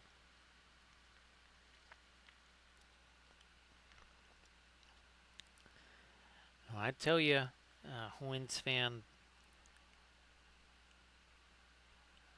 Oh, it didn't. Was I think it was either you or was it Blades that sent me? I think it was it a me or was it a video? That was a picture of what the crowd looked like in the makeup game or the makeup portion because they had the postponed game because of rain or whatever, and there was essentially nobody in the stand. I mean, it was virtually empty. Essentially, I'm just thinking at a certain point, right? Nobody's making money in the merch stores. The guys who, if there's only 12 people in the stands, you cannot be a food vendor and survive. So I mean, all kidding aside, I mean we're having a lot of fun joking around with this, but it's one thing for the Oakland A's to have 12 people show up to their game because they're leaving anyways. That's not a problem. This other team, that's got to be a little teensy bit of a problem. Now that's actually a little teensy too much blue or white right there. I'm going to come back with. Let me see what happens just with the floral blue here. Yeah, okay, that's better. Just looking at that, and I said, you know what? We might have gotten too much of the, well, basically white there.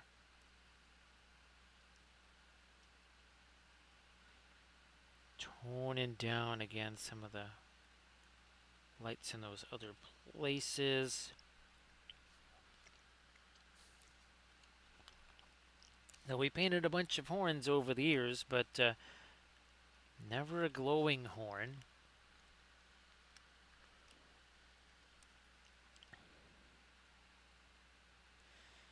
So yeah, there was quite literally nobody in the stands, and I'm just wondering, having worked concessions at Soldier Field during the strike year with the Spare Bears, as they were called, there was a point. I'm thinking a little bit after the first quarter, where they basically just said, "Yeah, you want to go home, go home. You want to go sit in the stands, sit in the stands," because there was no point in us doing anything. And we just end up sitting in the stands for the rest of the game. Every week of the Spear Beers.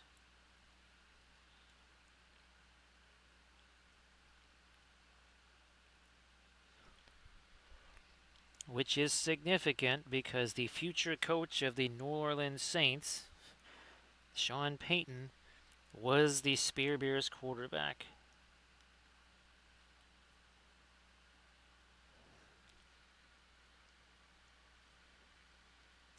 Yep, the A's are headed to Vegas. Every team is headed to Vegas. We were kind of hoping that that would be the White Sox headed to Vegas. But unfortunately, it seems like the A's won that particular lottery.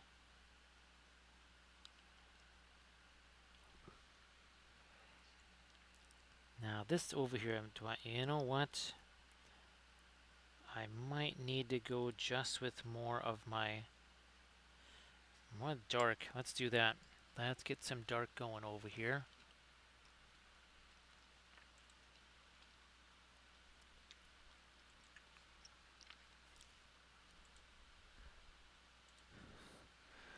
Uh, fine.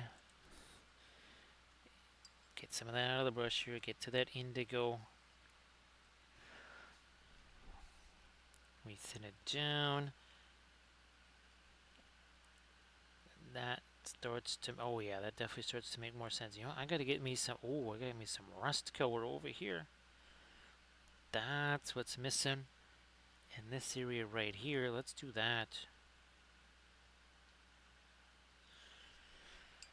All right. Well, it's sitting right over here. Let's do that. That's that fabulous Venetian red from Richardson, which essentially is our new. It's like new Terra Rosa.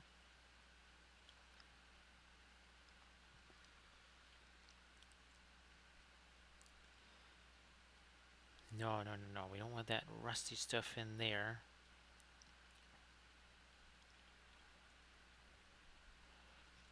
Did we really get our latest rust color? I suppose so. Now let me try something over here. Let me try this. In there, okay. Put you over there. We'll grab this one right here.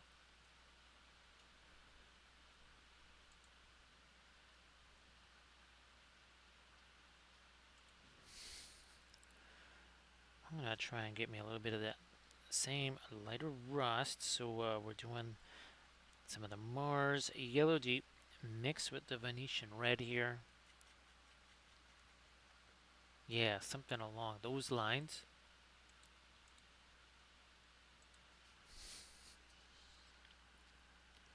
On the stirrup, on this bit of armor over here, I think we've kind of gotten the lightest rust over here. I don't know if I want to do all that much more over there. Yeah.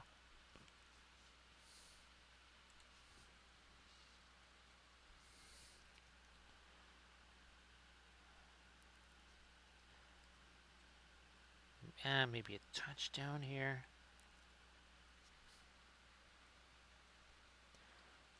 A bit lighter there.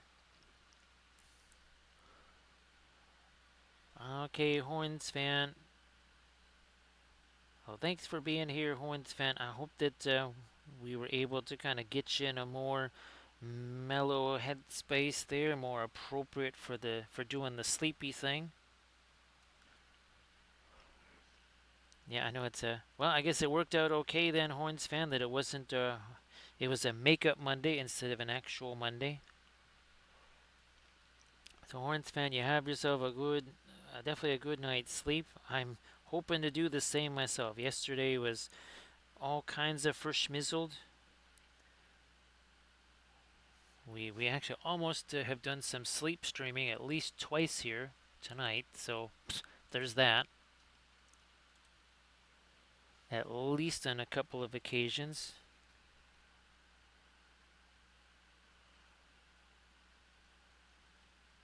Chuck some more. Yeah, we don't have the later orange over here. That's what we're missing.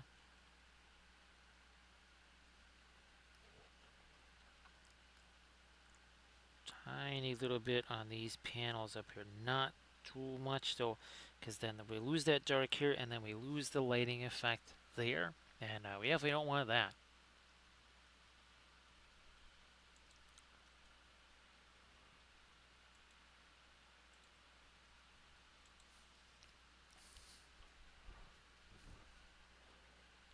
I'm going to take that same lighter rust color,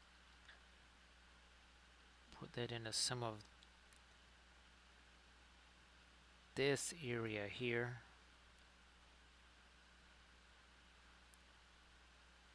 Maybe even on that.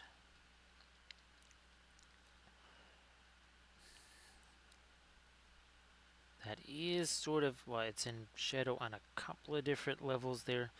Just normal shadow, right, from this, but then of course we have even more intense sort of cast shadow over there.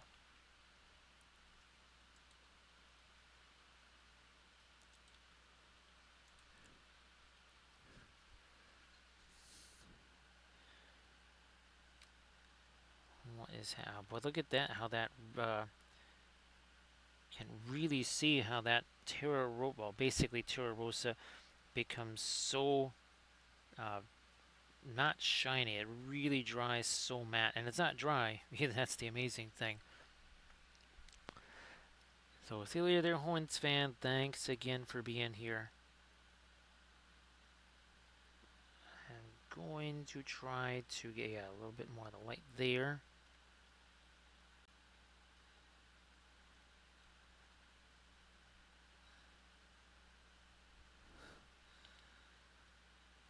We need some more light on the top here.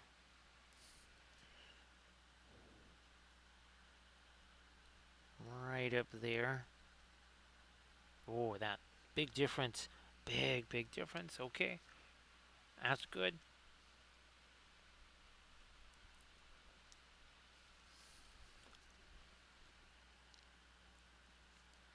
Not going to make that any lighter in there. But here's another area where we have all these separate panels here. I'm going to try and get a little something lighter on some of those. It's basically our fast matte white mixing with a little bit of the rust color. Something like that. Yep.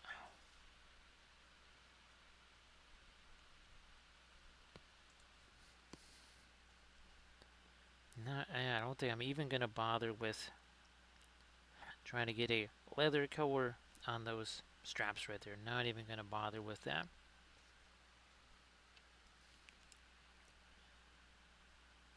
I am going to take my... No, I don't think the blue reaches there really at all. Let me... No, that really is blocked. I might try to get a touch of the mid-range blue on the other side of the shield here. Let me is that up? Is it? That's gonna probably be very, yeah, that's a little too late. Okay, there we go. Now we got something a little more neutral.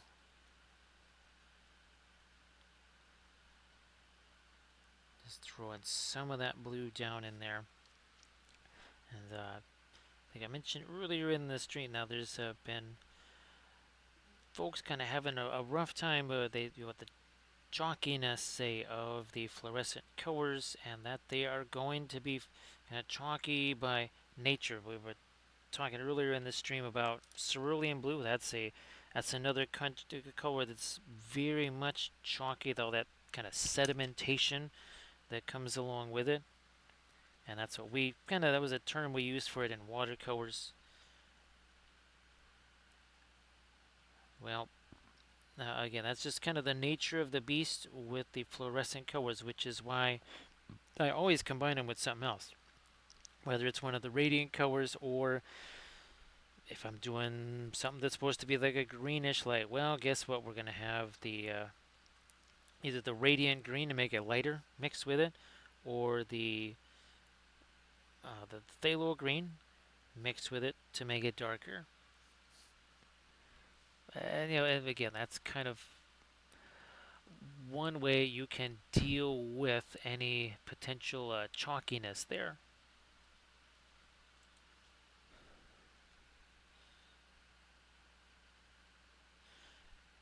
Just knowing that's going to happen.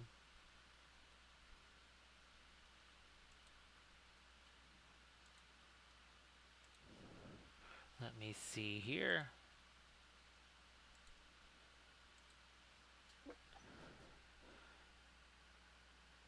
going to try and get a little lighter on the side of this here. Let that be dark, but I think we need the light over here. I don't know, I might even use a little bit of the radiant blue there. And I think some of our little skilly friends down here, some of those are going to get some additional light. Oh, geez, that's a little too much. I am going to take this here as a micro blending brush. There we go. And just remove a little bit of that.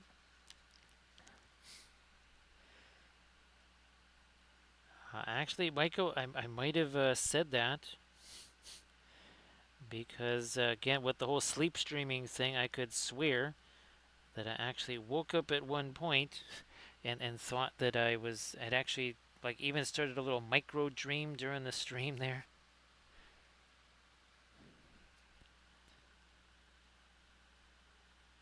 That is okay. Yeah. Oh, there we go. That was one big giant platform of white there. It was almost as big as one of these sections. Had to get rid of that. And again, Michael, congratulations on the MSP there, and of course the classes working out. That seemed like they worked out really, really, really, really, really well. So congratulations there, Michael. And of course, if you wanted to share anything in the chat, I have to still remember, don't you don't have to share the class info anymore. Unless you really, really, really, really, really want people to register early for next year's classes. Yeah, somehow I'm thinking the day after the convention ends or whatever, you're not going to need people signing up just yet. Now, while the reference pictures that I did actually showed the AI references, and when you look at it over here, you can see there's like rust on the horses too, and the riders. Yeah, we're not quite going to that extreme with the rust here. But I see I do need something here. This is essentially kind of again, a really putrid greenish gray in there.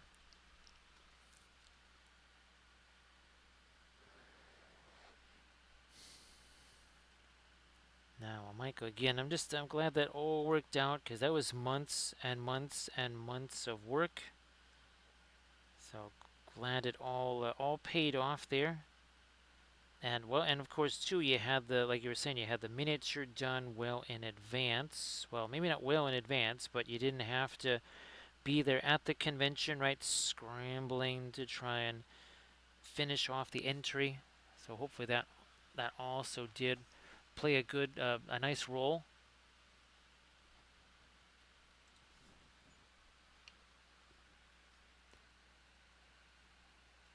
I'm looking over.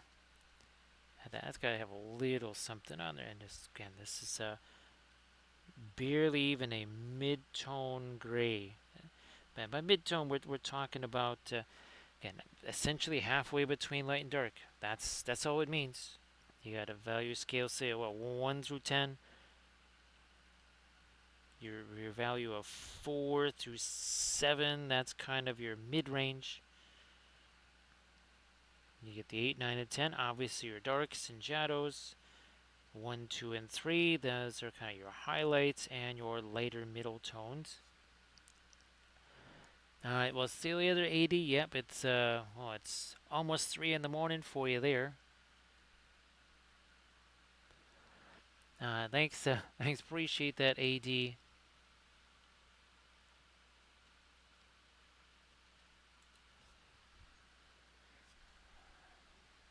You know what, here, let me see if I can add a little more light to this. Not enough just yet. Ooh, that might be about right. That's pretty close.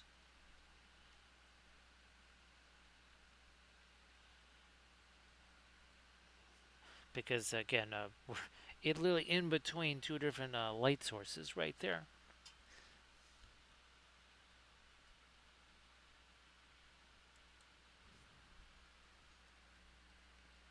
Don't want to do any of that down here. I was actually tempted to, you know what, let me see something here. fine. I'll just use the blending brush at this point.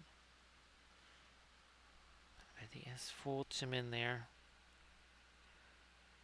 And what we're doing is just doing this extreme light dry brush here of this kind of brownish color, almost trying to stain that cloth a little.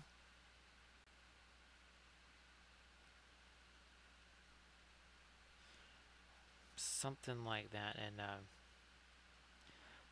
not too much here where we would have the source lighting kind of dominating that.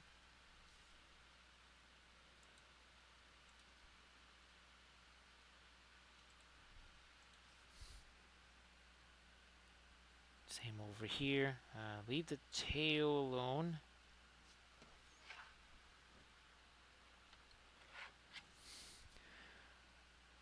Now here I'm going to,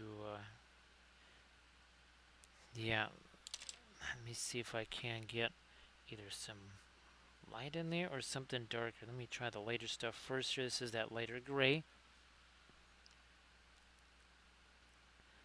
That's very neutral. Not have as much of the green in it.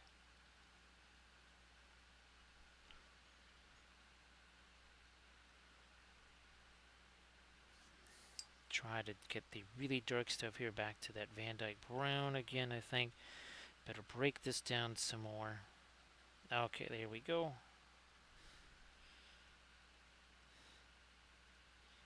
So look at this. Yeah. Oh, by the way, all this architectural ruin stuff, these are 3D printed from Zabavka. All the skulls and the skeletons and all that, those are 3D printed from Make It Epic Basing.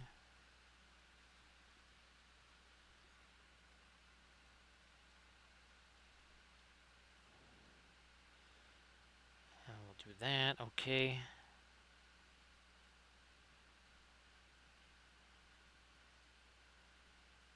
Come on, right there.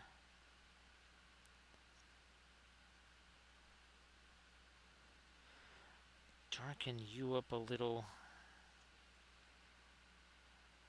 Maybe here. I need to get some more of the paint on the brush there. One sec.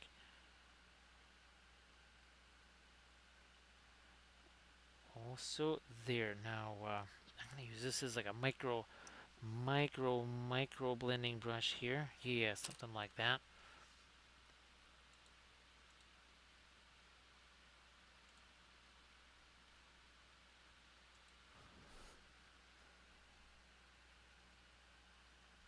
This is another place where we're gonna try and sharpen an edge.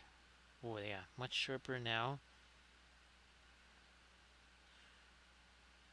Now on the hand right here, we gotta get something a little lighter there too. Let me get some dark on the underside of that. I think if we have any here, mostly the Prussian blue. We're just breaking this down again.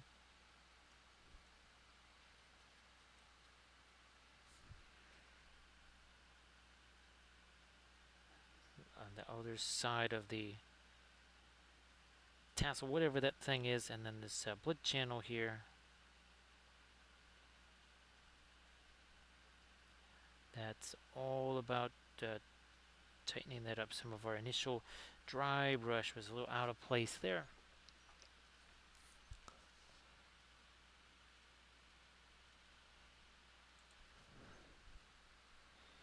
So again, back to the Prussian blue mix.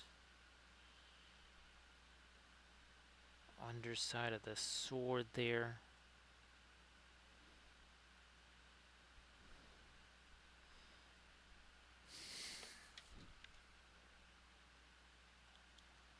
So I'm looking at that. No, yeah, okay, fine. Well, I think it might work if we put a little bit of our lighter blue here. I gotta break this down, thin it down a little. Kind of trying to utilize that radiant blue just a little teensy something along each edge there. Yeah. And you know what? Even though that's sort of a shadow area, that's gonna hit that too. So we should probably make that a little lighter.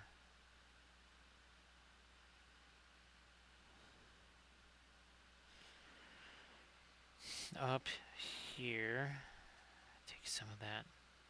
Wait, where is there? Oh, there's our Indian yellow.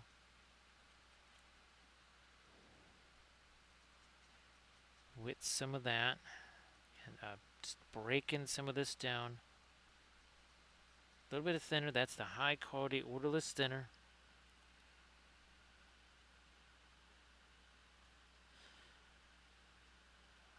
On that. And maybe, yeah, here, let's get a little bit of the lighter stuff on the top edge of that armor there, also over here.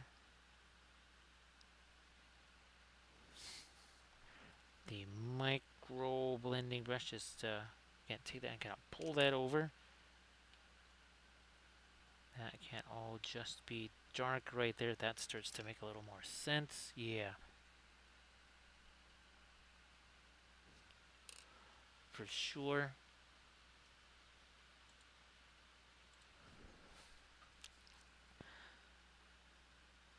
And even up there, that can all just be the dark.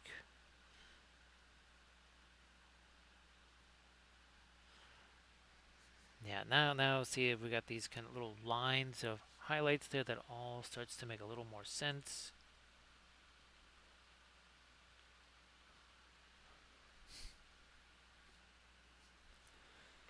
Where's my, is this our horn blower here? Yes, it is.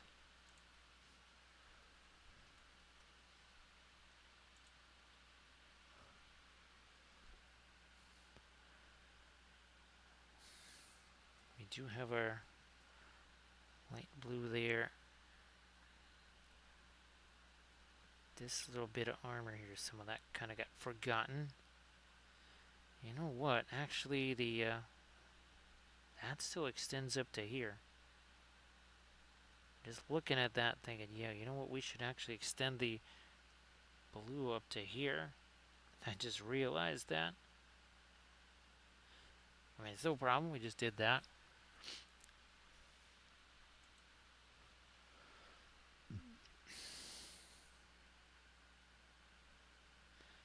Like that. Here we go.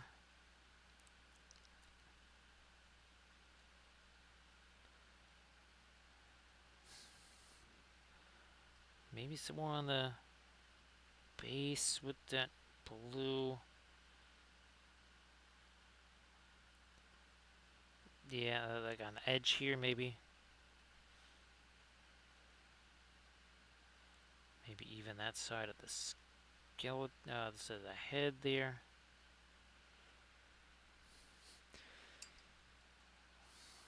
I'm gonna go back with some dark here. Again, sometimes when in doubt, make things darker. Let's do that along this place here.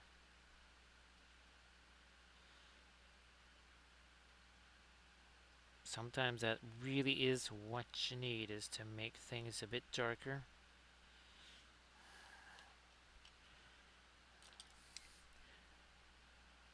Now, really haven't done anything down on the bottom here. Let me get as much paint out of this brush here as I can. Just got my paper towel here.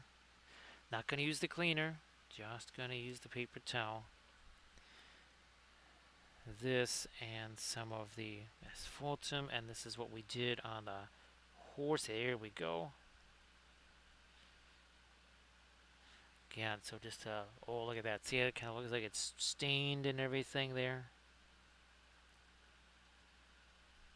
But that only works because we're taking the basic, almost an extreme dry brush. However, keep in mind that, well, what we're dry brushing onto is wet paint.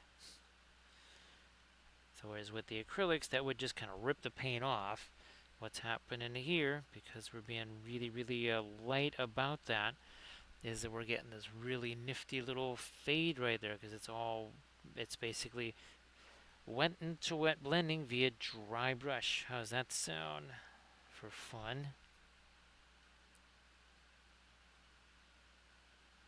even a teensy bit of the rust color in there too. Why not? Why not do that? I think that's gonna be, yeah, that should work out pretty well. Now I might do some lighter rust, I think, in the shield here. Either that or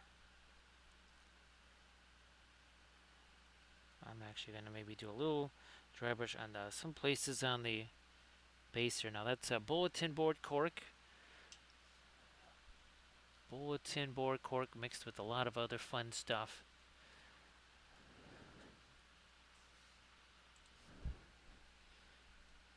Some of the Geek Gaming Scenics ground cover.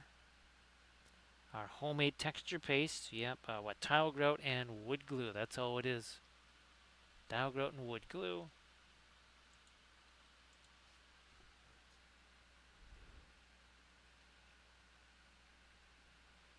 Might even, there's again another little bit of dry brush action here with that too, and it's just blending all that stuff together. It's not wiping out the basically the gist of what's there, but it does soften up a lot of those edges. That's fantastic there, Michael.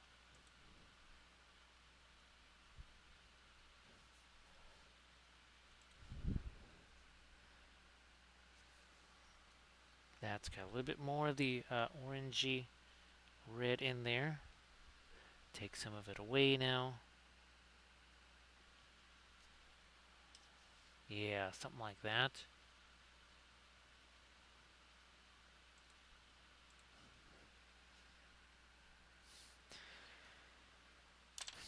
Back to this brush to see if I can on the this armor plate here. We need a little something besides just the rust color, especially along the edge of this.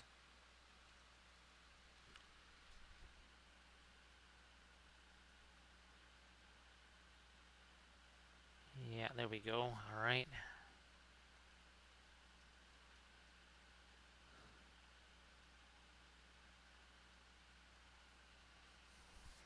Blue light.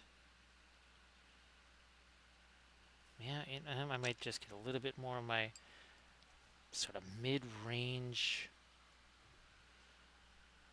blue. It's a little lighter than I wanted, so even, I guess more of the floral blue. The fluorescent blue is going to be probably the most difficult of all the fluorescent ones to work with. Usually the orange and yellow, those are pretty easy and straightforward. Also the magenta, so those are and the green too. So those are kind of the four that are the easiest to use.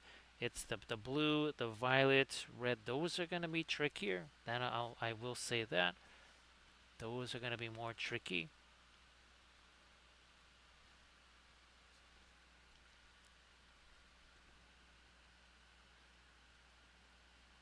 Just kind of the nature of the beast. It's really easy to see the orange, and it just, as long as you get something that's reasonably orangey, it's just gonna look like fire.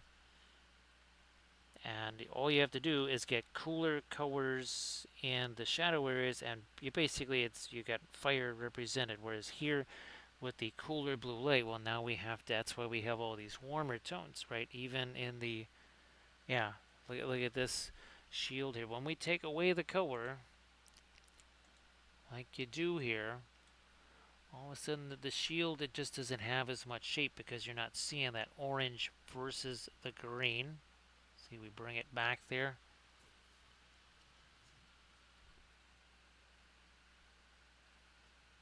Yeah, there's a couple of hard edges on the rust stuff there, so I'm gonna hit some of that. Ooh, let me see if I can't take some of our dark here.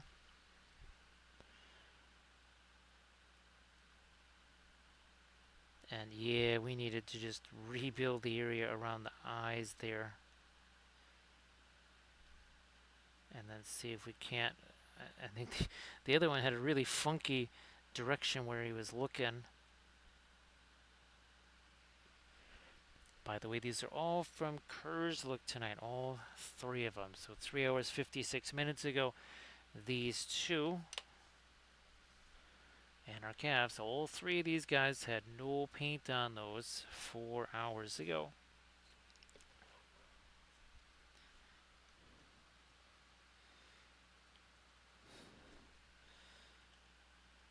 Now, that again, depending on what kind of mayhem is going to play out this week, maybe Thursday will. There's not too many of these left to do, so we might finish off just kind of while we're rolling on this here.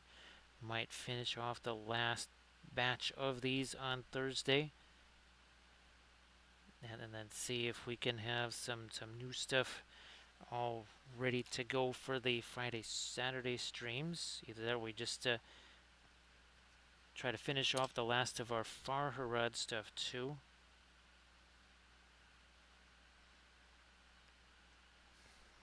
Blending brush, where you at? There you are.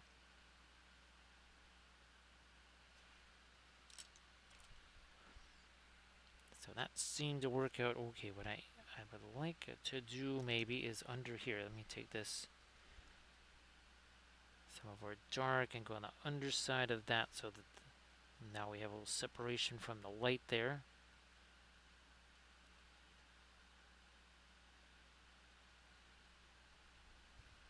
Yeah, okay, that worked.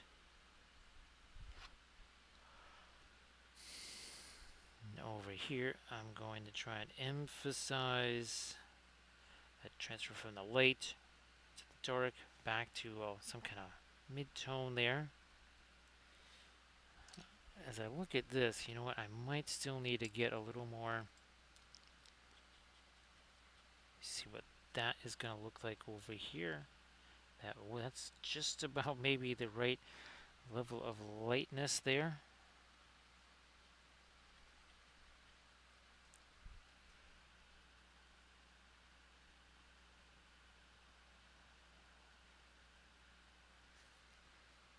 More over there. Yeah, let's get the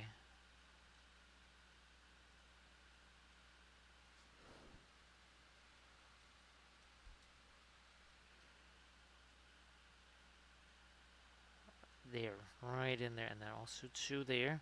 So again, the light's kind of coming at a really sharp angle into this. Maybe we can also, there is that crack there. Plus, I should maybe do a little something on that.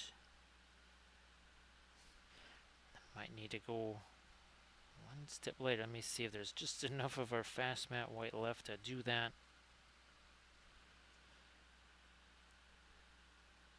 Proof right there, yeah. Okay, just enough.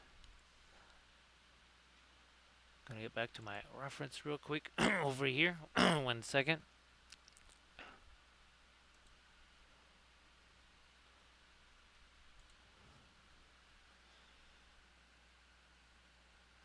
You see a little bit of our light right in there.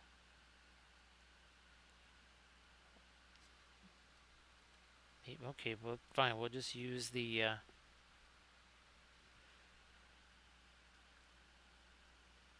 lighter radiant blue right in there.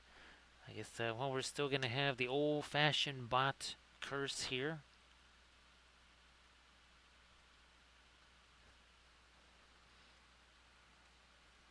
There's really been lots of those lately.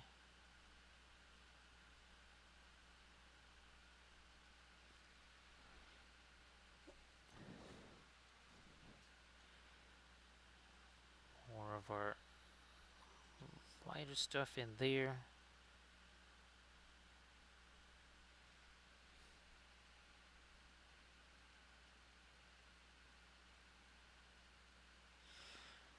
Alright, and then we're going to do this down here. Add some more of the light in there. Okay, yeah, now that works again. These are one of the Zabavka basing bits right there. They work out really fantastic.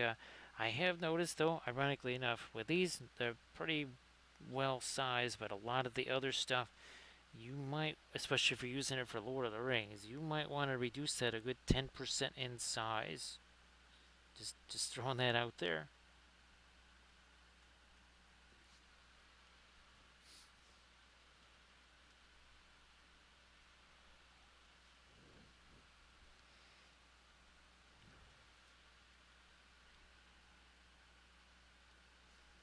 Yep, getting some more of our light up there. And now this thing here, that is going to require our blending brush to take some of that away.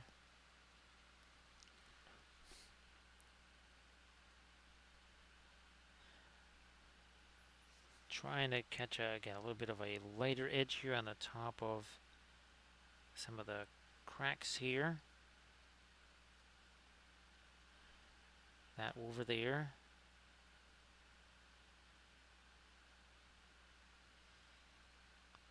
Also right in here.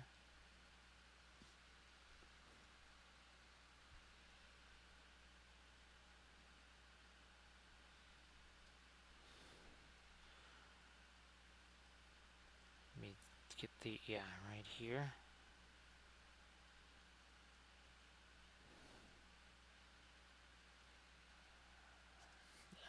Right. Touch of the light on this side now. We did it on the other side. See, we got the kind of steer step there. We needed that, a little more of that. Also, we need some reflected light over here. And then there was this thing on the sword hilt. And I think on the fingers here, I'm just going to get a little tiny bit more light on that. And then now we're here back to the blue again. In there, not to make it super dark. Just kind of cutting down on some of the white that is there.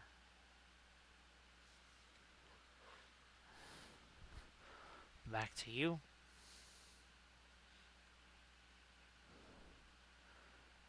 No more blue there. I'm going to see if I can't maybe get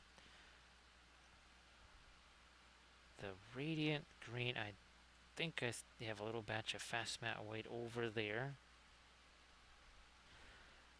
Also needed to be broken down with some of that thinner.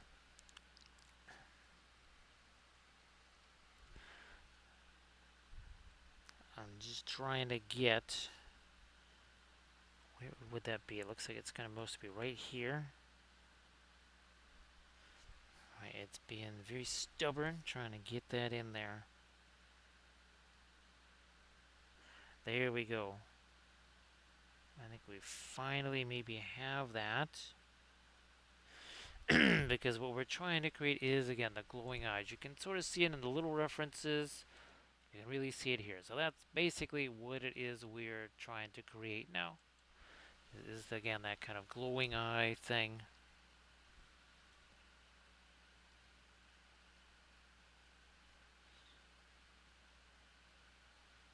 Touch of, well, ambient light in there.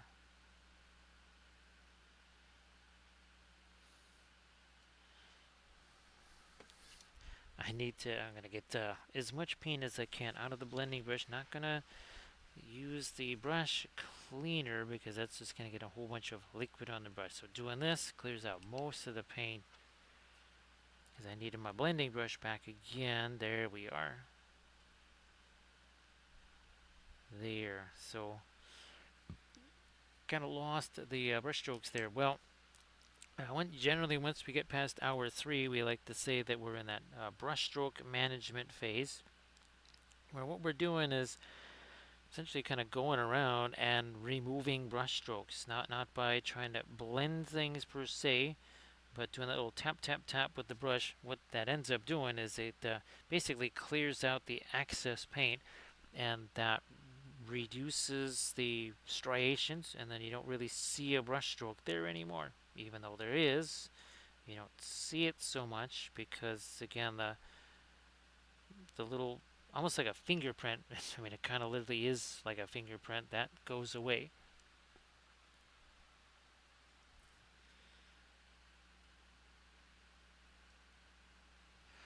look at trying to create some turn there on the reins. Got some teeths on the horse. Now on the original Morgul Knights, the horses had basically a red glow to the eyes. Here, just kind of working from what the AI stuff showed me, which really was that really worked out very well. Sometimes you don't quite know what it's going to show you. Sometimes it's not quite as usable as other times. So you say, all right, okay, I'm just going to change up the parameters a little bit. You see what it gives you.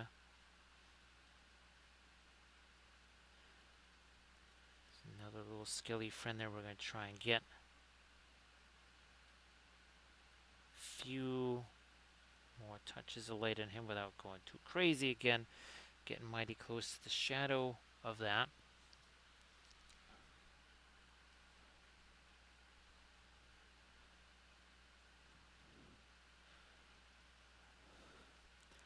These are all 3D printed from Kurzlik Miniatures. He's done all kinds of fantastic R&R stuff. So instead of maybe getting all those really expensive Forge World Carndoom miniatures, maybe you just wander on over to Kurzlik and get those files and print out those, or have somebody else print them out. I mean, if you don't have a printer but you know someone else who does, maybe you just say, hey, I got these files here. Could you print them out for me? Hey there, Arid. Nice to see ya. Everybody, please give Erica Wife a follow. And of course, Arid, like always, if you want to post your Pinterest links there, please go ahead and do that. Yes, it's a Makeup Monday. Makeup Monday here. We didn't get to do our Monday stream, so we're trying to do that tonight. Although of course now it's definitely Wednesday here. It's 2:08 in the morning here. Everybody, please check out the Pinterest link that Irid just shared, and of course, everybody, please give Irid Can't Wait for a follow if you're not already doing that. And of course, Irid, I'm guessing that Thursday at was it 7 Pacific, right, is the next stream.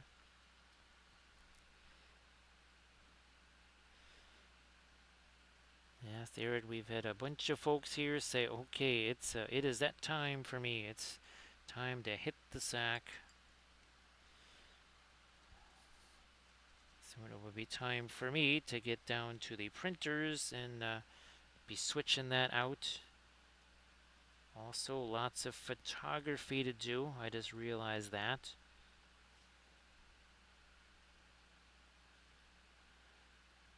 So that right there, again, that's some gray in there. So Thursday and Saturday, 7 p.m. Pacific. Everybody, please again give Irda a follow so that you can be there when that happens. You'll get the notifications.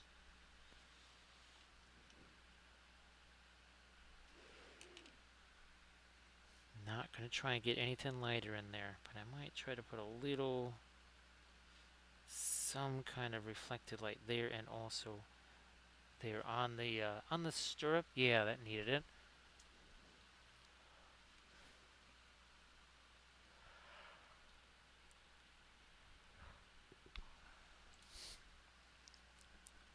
I think I can actually sneak in a little bit more of the lighter blue down there. Not a ton, just a little bit. Again, more bulletin board cork. This is where it was kind of it was sawed to an angle, because as you can see, is that footprint is wider than the base, and that's how we can sort of manipulate that.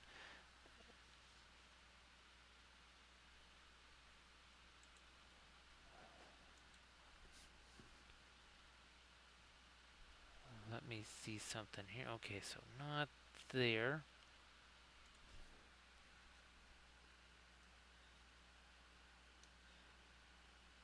little touch of light on the bottom of that.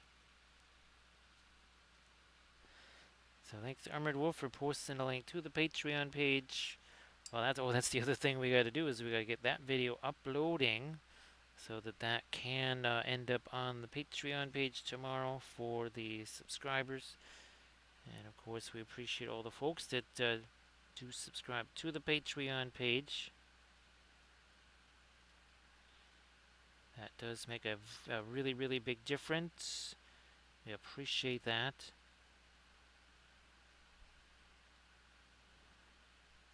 Here, let me throw a little more of my light down here.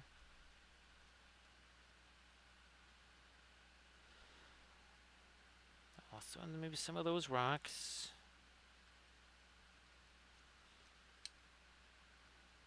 Get that blended together.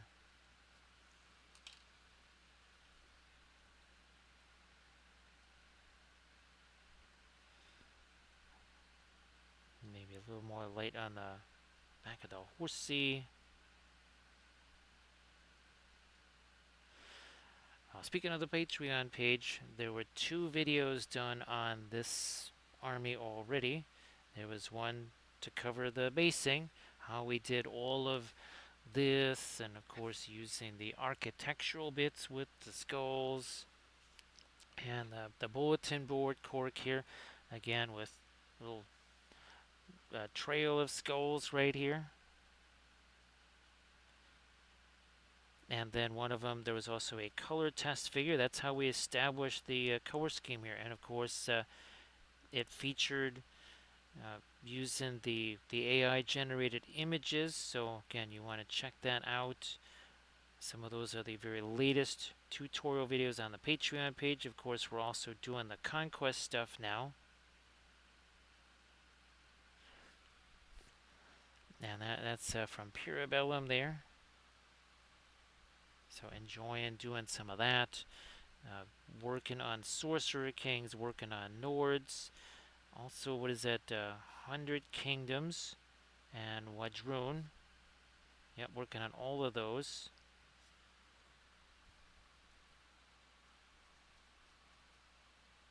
I wonder how much later is this?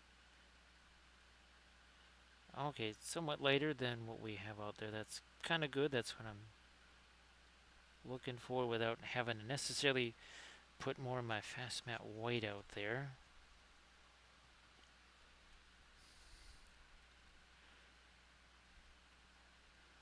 Again, the skulls, you can see they're not white at all. They're influenced by all of our lighting. They've got some staining on them.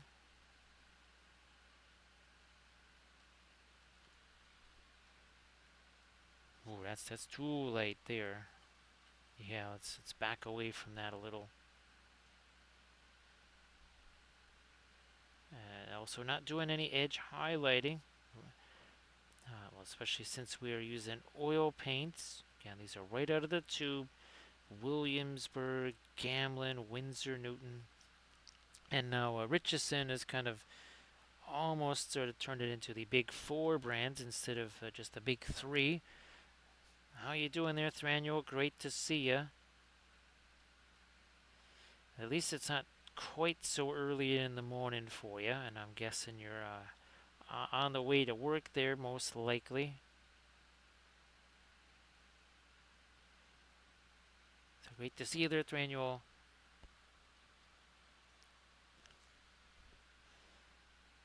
Oh yeah, we're getting some of that light on here.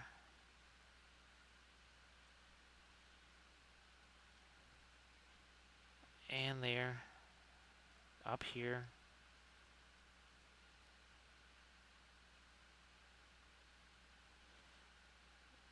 Also over there. Oh yeah, we missed out on that. Blending brush here.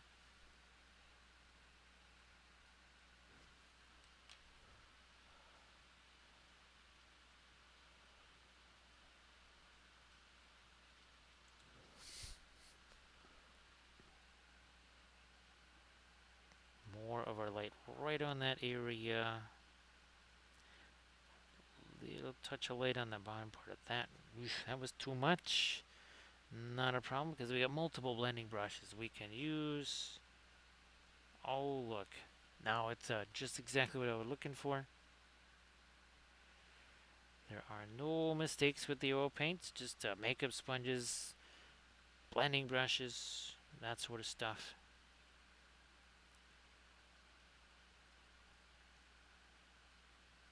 Now let me, yeah, that also need to be blended a little bit more.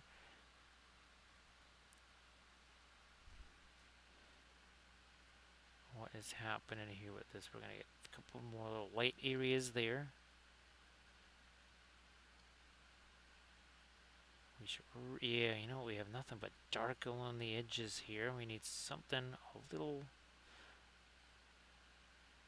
lighter. I mean, is the armor exactly black? Well, no. We will be trying to do that with our Rudar stuff. So see you later there, Arid. Yeah, at 4:30 a.m. wake up time here is 2 hours and 15 minutes away. So yes, indeed, even if you're 2 hours behind me, that's still getting mighty, mighty close. So see you later there, Arid. Thanks for being here, of course. And everybody, please give Arid Cat Wife a follow if you could. No, that would not be part of that. Oh, oh, geez, thanks, Arid. Thank you so much. Appreciate. Oh, with the last drops there, Arid. Thanks, Arid. That is very kind. That actually comes at a really good time because we do need to start getting some more printer resin as the weather does hopefully get cooler here. So thanks, Arid. That's going to help a whole ton. Appreciate that.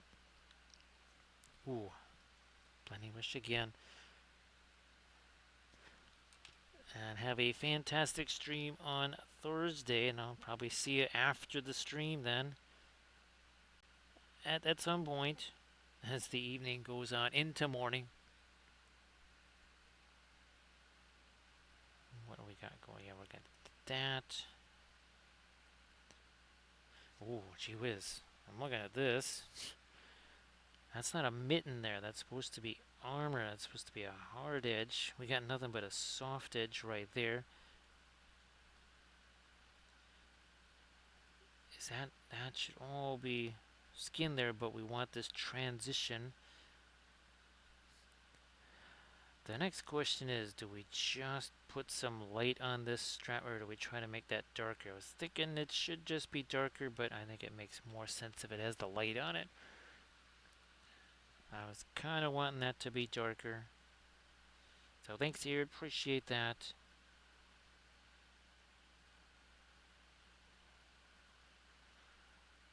What about... let me get Mr. Flashlight again. You know what? Let me just get a little bit of fast matte white out here.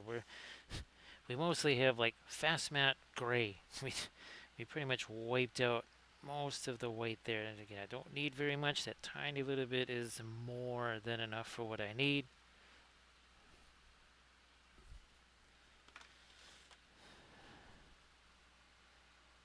Ah, that's much better.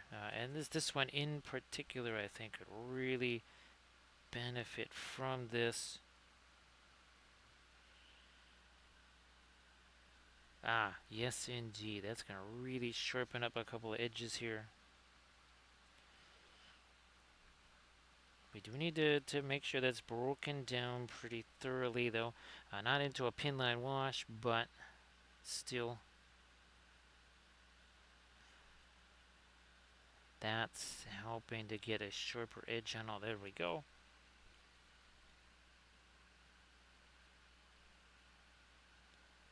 Is that light? That is light enough there. Another little touch of it here.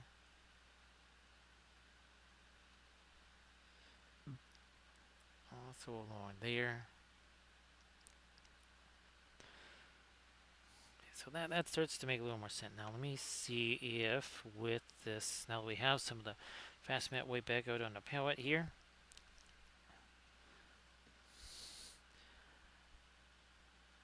some areas on this. Now I could swear that we came back with our darker colors and really worked on some of those edges, but we're going to try it again after we get the last bit of this lighter or lightest white into a couple of spots here on the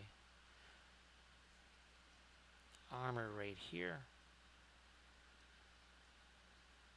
So yeah, this what that's funny with these paint holders again. What are the, oh, these are from a Battlecraft Supplies.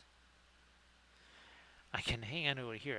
I actually spend less time holding it down here, more either here or something like that, which I do find somewhat humorous.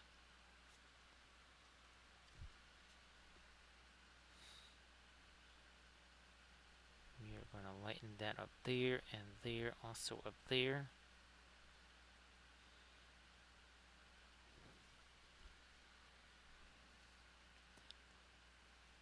Find ourselves a couple more lights along this part here.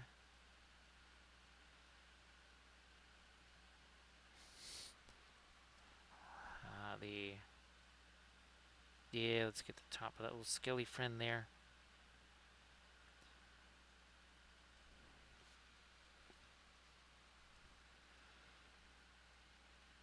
Got a whole passel of these here. These again are 3D printed from Make It Epic Basing.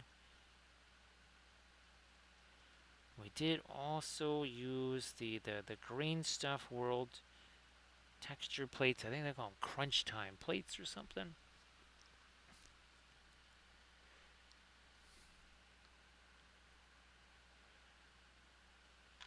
That can also be later. And then this, there is an armor plate there that's kind of missing out on some of that really light light, because again, it's right next to where that glowing sword is. So I think we should make sure there is some light hitting it from that.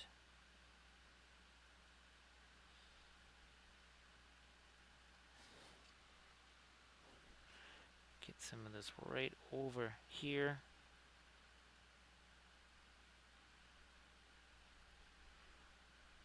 Some of it there. Along his little schnoz right there.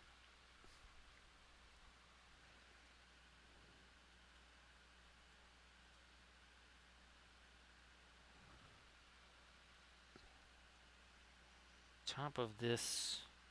Oh yeah, there's no sharp edge there. Now there almost is. There we go. Okay. I mean, that can't be sitting right on top of it, and then there's just basically no edge to be found there.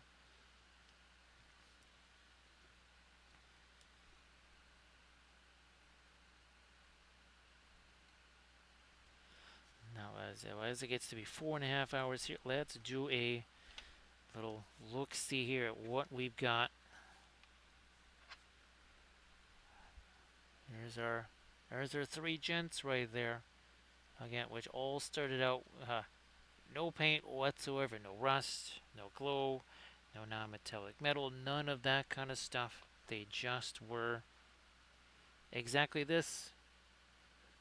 That's all they were, was just the was it the Ebony Flesh Primer from Steino Res. So I think, Isidore is streaming now. We can head over that way.